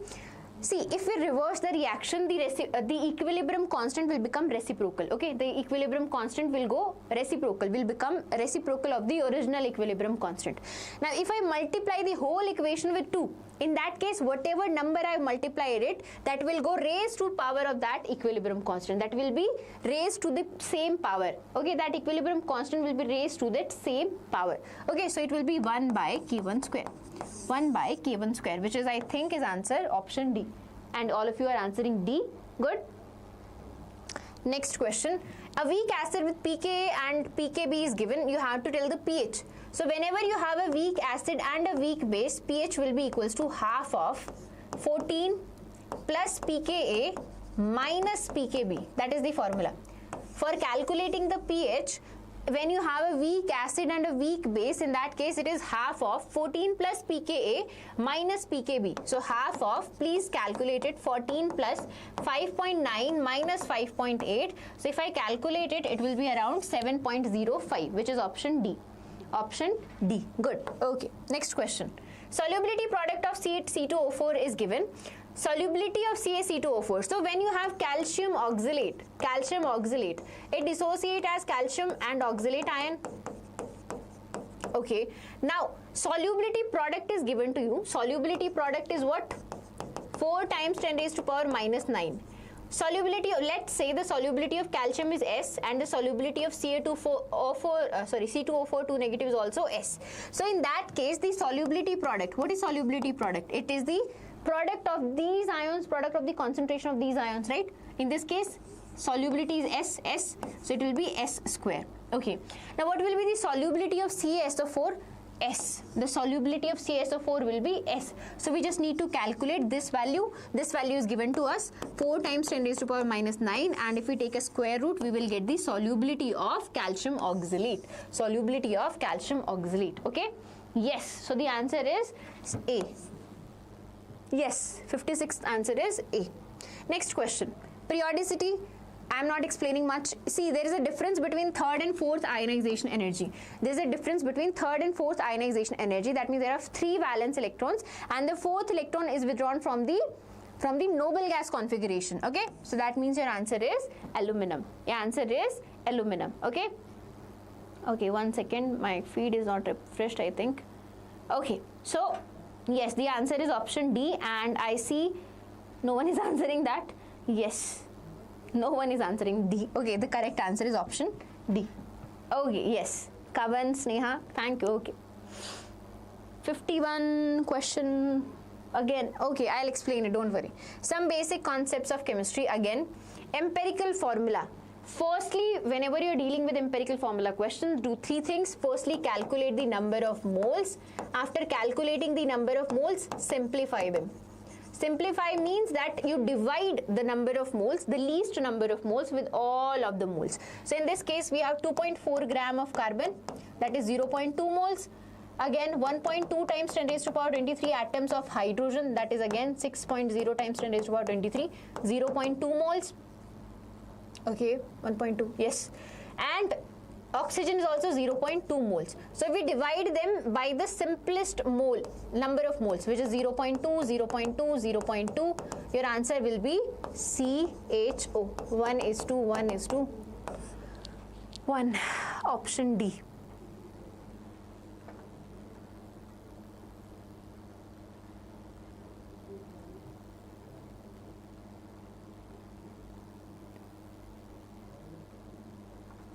Please reframe your doubt. Your doubt is weird. It's not framed correctly. I'll drink H2O. In between, I'm drinking H2O. Again, for this reaction, volume of hydrogen chloride formed H2 plus Cl2 will give 2HCl. Whenever you're doing these questions, firstly calculate the number of moles, then calculate the ratio, and then calculate the limiting reagent. Number of moles, 0.4 by 2. 7.1 by 71. Yes, 71. Okay, so it will be around 0.2 and this is around 0.1. Okay, now you calculate which is the limiting reagent. See, 1 mole of H2 needs 1 mole of Cl2, right? 1 mole of H2 needs 1 mole of Cl2. 0.2 mole of H2 needs 0.2 mole of Cl2. But how many mole of Cl2 are there? 0.1 mole of Cl2 are there. So that means your Cl2, chlorine, is your limiting reagent. Once you are done, your 80% work is done. After that, you just equate that limiting reagent. See, 1 mole of Cl2 gives 2 mole of HCl. Okay, then 0.1 mole of Cl2 will give how many mole of HCl? 0.2 mole of HCl. Now you have the number of moles. How do you calculate the volume? So there is a relation. Number of moles is equals to volume by molar volume. At STP, that molar volume is around 22.7 liter or 22.4. So that means the volume will be number of moles times 22.7. That will be 4.54 liter. That will be 4.54 liter. Not C, the answer is A. Not C, the answer is A. Okay. Next question. Structure of atom. There are two formulas when we're talking about the energy associated with helium or hydrogen-like ions exactly. So you have two formulas. The energy is equal to minus 13.6 Z square by N square. Z square by N square. Z is your atomic number and N is the principal quantum number. That is in electron volt. But if you have the value in joule, in that case, that is equal to minus 2.18 times 10 raised to power minus 18. One second. Minus 2.18 times 10 raised to power minus 18 Z square by N square. This is in joules. This is in joules. So the answer is in joules. So what will you do? The energy will be minus 2.18 times 10 raised to power minus 18 Z square. What is the atomic number? Hydrogen, helium, 2 square by principal quantum number 1s2. Principal quantum number is 1 square. So the answer will be what? Minus 8.72 times 10 raised to power minus 18. Not A, macha. I know you see 0 and you go for 0, but see, in this case it was not right. Picks, you can use 22.4. Answer will come just fine. Use 22.4. There won't be much difference, trust me. Okay. The IUPAC value is changed. It is around 22.6 something. Okay, so you can have 22.4. Your calculation won't, but there won't be much difference in your calculations. Next question. The correct set of quantum number for the unpaired electron of chlorine atom. Final electron in chlorine atom, it goes in 3p5, right? Okay, so what is the value of N? 3. What is the value of L? 1, right? Because S, P, D, F, L value is 0, 1, 2, 3. So P value is 1. Do we see 3, 1? Yes, we see 3, 1. We see 3, 1. Puneet is answering actually. D is right. Yes, D is right. Okay.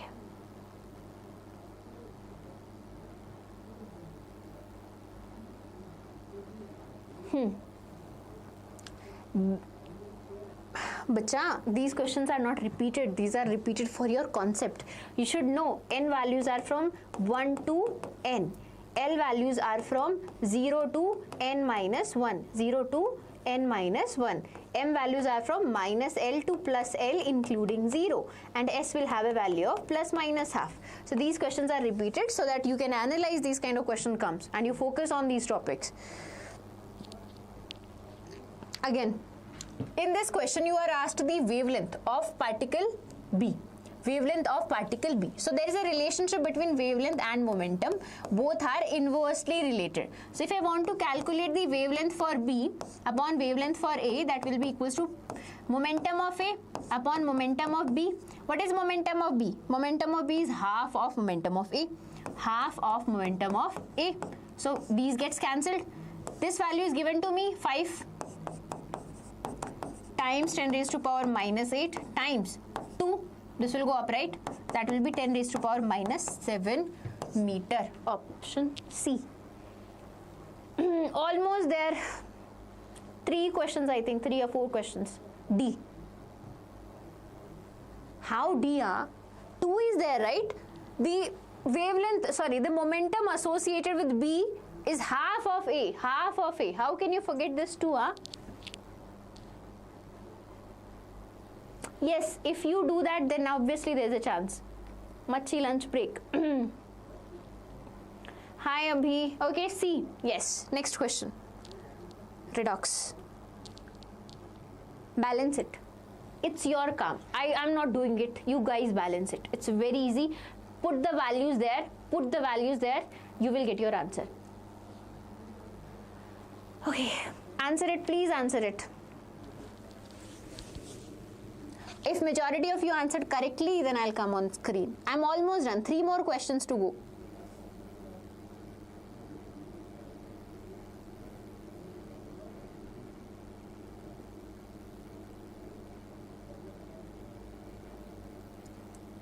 Picks, there is a convention, -1 +1 0, that is a convention. No, actually you can randomly decide. Px, Py, Pz you take, -1 0 +1. But it won't matter because those kind of calculation doesn't come in your exam. In KCET, they are not any calculation like that. Ma'am, can you make a video of all important formulas? So, physics formulas videos is there. Maths formula videos is there. Okay. In chemistry, name reactions are important. I have made that video. You go check it out. Okay. Okay. Ayo, where am I ignoring you? B. So I'm getting B. Yes, that is the correct answer. If you balance it, the answer is B. Next question. GOC. And then we have hydrocarbon and then we are done. It's stuck in my leg. Okay. Okay. Which of the following species is an electrophile? Electrophile. Electrophile is the one which does not have any lone pair to donate. Ammonia has, oxygen has 2. Again, phenol also have 2. Only SO3. Only SO3. This is SO3, right? It does not have any lone pair. It does not have any lone pair to donate. Okay. Yes. Yes, so the correct answer is D. The IUPAC name of this compound. We have 3 functional groups here. Alkenes, amine, and carboxylic acid. So this is your primary. This will be your secondary and this will be your tertiary. So you start numbering from your primary functional group. 1, 2, 3, 4, 5, 6, 7. So at 5 you have, at 3 you have amine, 3 amino, hept 5-ene. Yes, 3 amino, hept 5-ene. Yes, you're welcome. 3 amino hept 5 enoic acid. Okay. Yes, correct, Joe. D. Okay. Not a pair. They are not functional isomers. Same molecular formula, different functional group. Same molecular formula, different functional group. Carboxylic acid and ester. Okay, these two They have same functional group. What kind of isomers are these? Tell me, what kind of isomers are these? What kind of isomers are these? Yeah, this is the correct answer, but tell me what kind of isomers are these? What kind of isomers are these? No, they are not positional. We choose what's name? Pix video. We choose using the value of L. For p orbital, the value of L is 1. So that's where we chose it. Metamers, correct. These are your metamers. They differ in the same functional group, but they differ in the number of carbon atoms on either side of the functional group. Number of carbon atoms on the either side of the functional group. Okay, metamers, correct. I have no idea about the dress code and everything. It must be written in your board, in your admit card, but as far as I know, you're supposed to wear comfortable clothes and no shoes also. You're supposed to wear casual clothes and all the guidelines are there, okay? And plus Jasmine ma'am will make a video about it. Please go check it out. I think she has, I have no idea actually. She has made it, I think. 1 second, I'll just check if she has made it. Dress code, you're too worried about what you will wear or something. Okay. So no, the dress code is there. She'll make it, okay? It'll be uploaded by today or tomorrow only. Don't worry. Okay, answer this question first. Identify the X in the following components. So if it's not visible, I'll write it. You have benzene, and if you treat this benzene with 6-chlorine in presence of anhydrous AlCl3, but we have dark and cold medium. Dark and cold. No UV light is there. So what will happen? What will happen in this case? It's okay. I'll answer your doubt. Answer this question first. So when you have dark condition, in that case what happens? The aromaticity will be maintained. There will be substitution. What happens? In this case, substitution reaction happens. Okay? But if instead of this you have UV light, in that case addition will happen. In that case you will get a product like this. In that case, if you have UV light, in that case you will get B, but if you have dark medium, in that case you will get A. Yes, side chain reaction. Okay, done. A. Jo, not B. Dark and cold is there. In case of UV light, the A will get B. We will get B.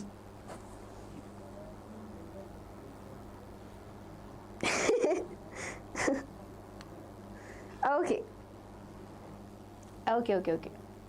Next question. Identify the following compound which exhibit geometrical isomerism. I think this is the last question, I feel. Yes, we are done.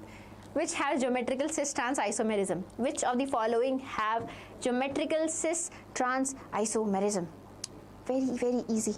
Butene, because only in this case you can arrange the CH3 and H in position. This is cis, and if you switch it, this is trans. Okay, so it is only option A. Now, my dear machas and machis, firstly, I actually clap for you all. You stayed till the end. Actually, we solved all the questions. All the concepts that were needed, I explained as much as I could, okay? And if you have any doubts, I'm here for 5 minutes, then I'll go for my lunch, okay? And yes, don't worry. Actually, if you are done, if you don't have any doubts, go and study. We have a really critical time going on, right?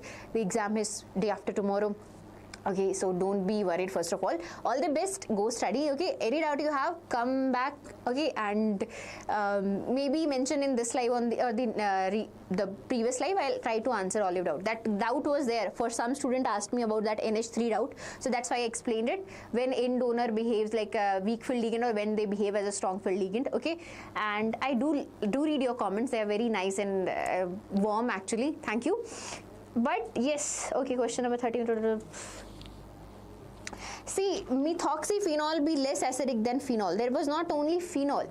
We had para-methyl phenol also. We had para-methyl phenol also. So in that case, that group is there obviously, but the OCH3 group is more electron donating because of resonance. Whenever resonance is there, one is plus I, they are just donating like this. This transaction is happening like that. But when resonance is there, extra stability is there. So in that case, electron donation is more. If electron donation is more, acidity will be less. Okay. Thank you everyone. Okay. My god, I'm so sorry. 1 second, huh? 1 minute. Phenol is, I think somewhere I read it like 10 times or 60 times. I don't remember the exact value. 66.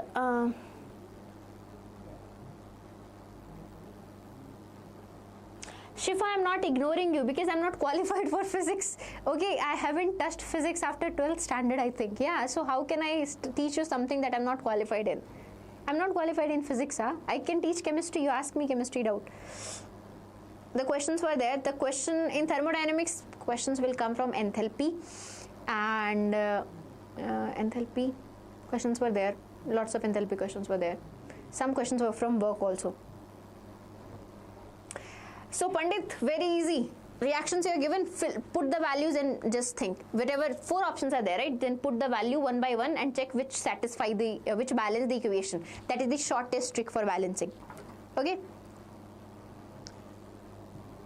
1 second. 66, huh? Okay, 66. Oh, because anhydrous AlCl3 is there, and when you have 6 chlorine, you have 6 excess of chlorine. If only 1 chlorine is there, then this won't happen, okay? But if you have excess of chlorine, then all these 6 hydrogens will get substituted. All these 6 hydrogens will get substituted, okay?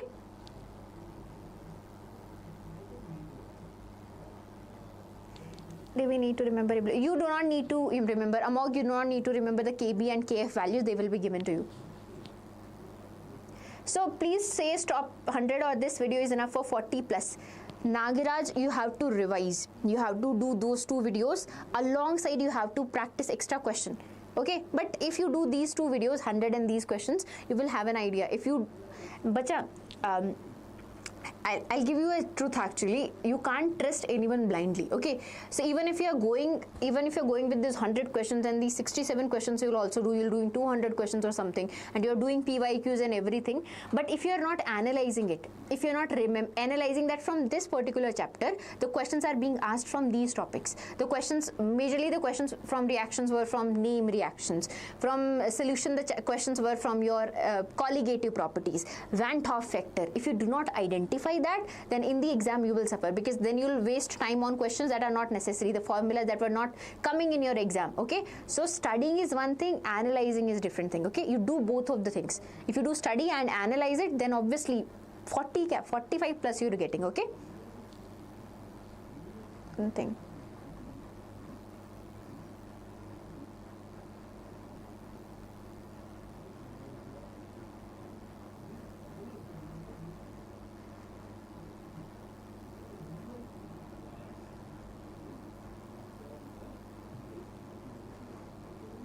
Sheikh, acidic and basic buffer, majorly you get questions from your hydrolysis portion, where you have weak acid, weak base, strong acid, weak base, and weak acid, strong base. These 3 are there.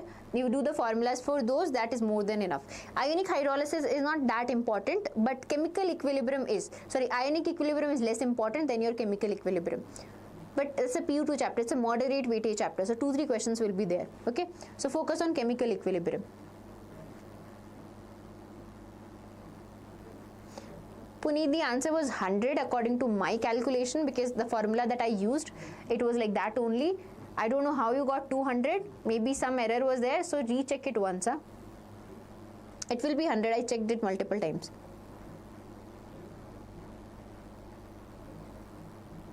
What do you want me to send you again? Chandana, you've been spamming for so long. Tell me. Huh? Bye-bye, Sneha. Okay. Ma'am, how to reaction? That's a different question. But how to learn reactions, if you're starting now, then watch that name reaction video. All the important name reactions are there, and then the 100 questions and these questions, I've combined all the important reactions that are out there. Okay, so if you do those reactions, that will be enough. Okay, learn from the question itself. Bye bye, gamer Sam. Bye. So in between cis and trans, cis has higher boiling point. Why? Because in cis isomer, I think we had one question, right? Yes, in cis isomer there is one thing we call polarity. Cis isomer have polarity. But in case of trans isomer, since these are opposite poles, what happens? There is no polarity. Okay, if polarity is there, due to this polarity, cis isomer will have a higher boiling point compared to trans isomer. Okay, so in between cis and trans, cis will have a higher boiling point because of this polarity, because of this bond polarity. Bye Tarun. Okay, am I slow or something? Okay, thank you Kavana. Has I think that's your name, Kavana, right? Okay. पढ़ लो guys. Okay. No, Sheikh, don't worry. Acidic basic buffer, not many questions will be there. No, I believe there won't be any question, but maybe, as I told you, focus on that hydrolysis portion. From ionic equilibrium, those hydrolysis formulas are very important. How to calculate pH if you have a weak acid, weak base. How to calculate pH if you have a weak acid, strong base, or a strong acid, weak base. Okay, just do that. Thank you. Okay, now you have some doubt about 25th question. Okay.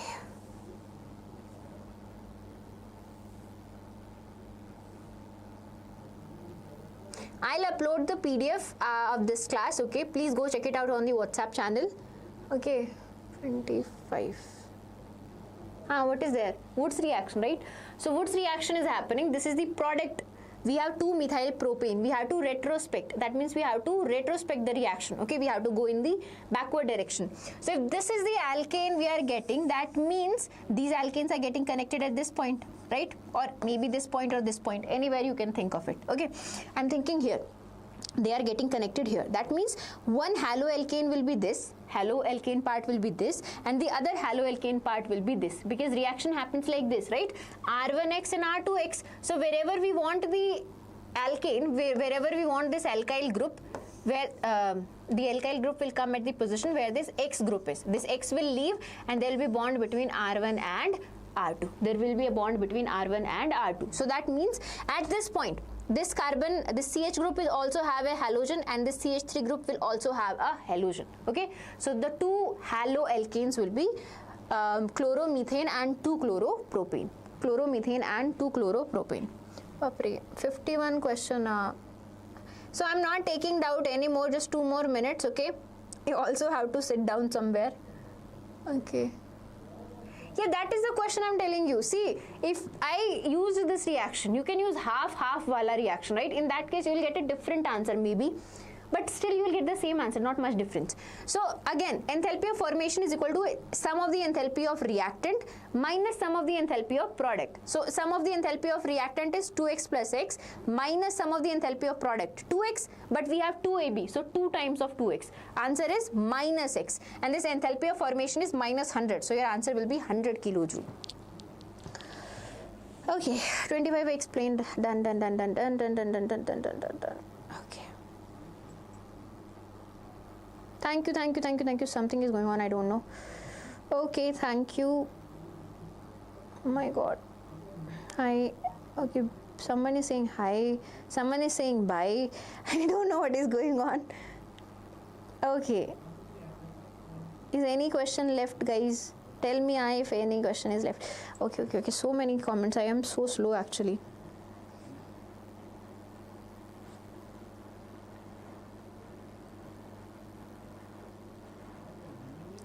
Woods reaction and Woods fatigue reaction.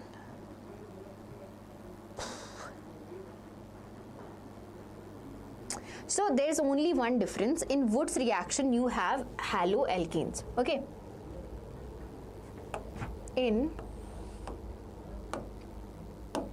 Wood's reaction, what do you have? You have two haloalkanes, and normally you have symmetrical, you get a symmetrical alkane. Okay, so when you have haloalkanes, so normally you take same haloalkane, and that's why you get a symmetrical alkane. This is a symmetrical alkane. But when you have a Woods-Fittig reaction, so the difference is only that instead of taking two haloalkanes, we take one haloalkanes and one haloarine.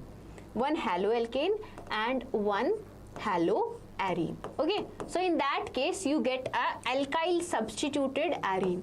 You get a substituted arene. Okay, you get a substituted arene. That is the only difference. In Wood's reaction, you have haloalkanes and you get a symmetrical alkane. If we are getting different, if this is unsymmetrical, right? If this alkane is unsymmetrical, in that case we used cross-Wood's reaction. Cross-Wood's. Same reaction, but the alkyl groups are different. Simple. In Woods-Fittig, you have an haloalkanes and a haloarine, okay? And we get a alkyl substituted arene, or you can say substituted arene, okay? Alkyl substituted arene, that is Woods-Fittig reaction, okay? Very simple, very easy difference. Okay. Don't be demotivated, Amog. I have tried to cheer you up so many times. Yes. Okay, guys, I think, what is your doubt? I can't listen. I'm not even like, I'm here only and I scroll like this. I don't know what is going on with you guys. Sheikh, if you are an outsider, so Macha, you have to, same criteria, 50% your PU2 and 50% your 12th standard and 50% your KCET marks. 50% your KCET marks. Okay, the competition is fair. Yes, Jekal, you can, but understand the concepts first. Jekal, if you do not analyze the questions, if you do not understand the concept, then in that case I can't guarantee, but or unless otherwise all the concepts are covered, you can get 40 plus. Okay, 45 plus you're looking for. So Macha and Machi means dude actually. It's like a bro or dude, you can say guys. Yeah, it's like a Kannada version of guys, Macha and Machis. Okay. Pseudo first order reaction, the reactant taken in excess, it does not depend on that concentration. That's why it's a pseudo first order reaction. And temperature, yes, temperature does affect any rate of any reaction. So temperature is one, but if you are talking about excess reagent, so in that case it does not depend because it's a pseudo first order reaction. It is independent of the concentration of that excess reagent. Ganesh, you studying these MCQ and concept, can we score 55 plus? You can score if you have really good conceptual knowledge. If your concepts are really strong, then you can score 55 plus. It's achievable, bro. It is achievable. Bye, guys. Okay. How to find pH? pH is negative logarithm of H positive. 2-3 formulas are there. pH is negative logarithm of H positive. And one more is there. pH is equals to 14 minus POH. What is POH? POH is nothing but negative logarithm of OH negative. Negative logarithm of OH negative. Okay, thank you everyone. Okay, bye guys. Yes, 40 plus Pakka. Maybe it's not the last class, we'll be meeting in more classes. Okay. Yes, you can. Jekal, you can. If you understand the concept, if you're able to solve all those questions on your own, you know all the concept that are being used in those questions, then yes, you can score 45 plus. Okay. You'll get PDF in the WhatsApp channel. WhatsApp channel link is in the description. Please go. All the PDFs are uploaded there. This one I'll upload right now. Okay. After ending the class. Bye bye everyone. Take care and all the best. Don't worry. You got this. Okay. Yes. Okay, take care. All the best. Huh? See you in the next class. Okay, love you everyone. Actually, please study. Go. Okay. And yes, I am going to have lunch. Bhumi, again, you can't just blindly go with PYQs only. You have to solve extra questions. You have to solve extra questions because the paper pattern keeps changing. So you have to give mock test. You have to, now you don't have the time to give mock test, but you have to solve extra questions. It's not just PYQ based, okay? It's not just PYQ based anymore. There'll be new questions coming. My name is, wow, you're asking me. Bye bye, Joe. Bye. Ma'am. do all the reactions that are there in name reactions plus these 100 questions I did in the last video and these paper predictor reactions. Do all these reactions, then you will be able to answer most of the reactions, because almost those reactions are the one which get repeated. Same reagents are there kept coming every year. Okay. Ma'am, how many theory? I have no idea, Kashri. Theory questions, actually, I don't know. I don't have much idea about that. I'm sorry. Okay, Adarsh, thank you everyone. Take care. Bye bye. Okay, bye bye. Thank you.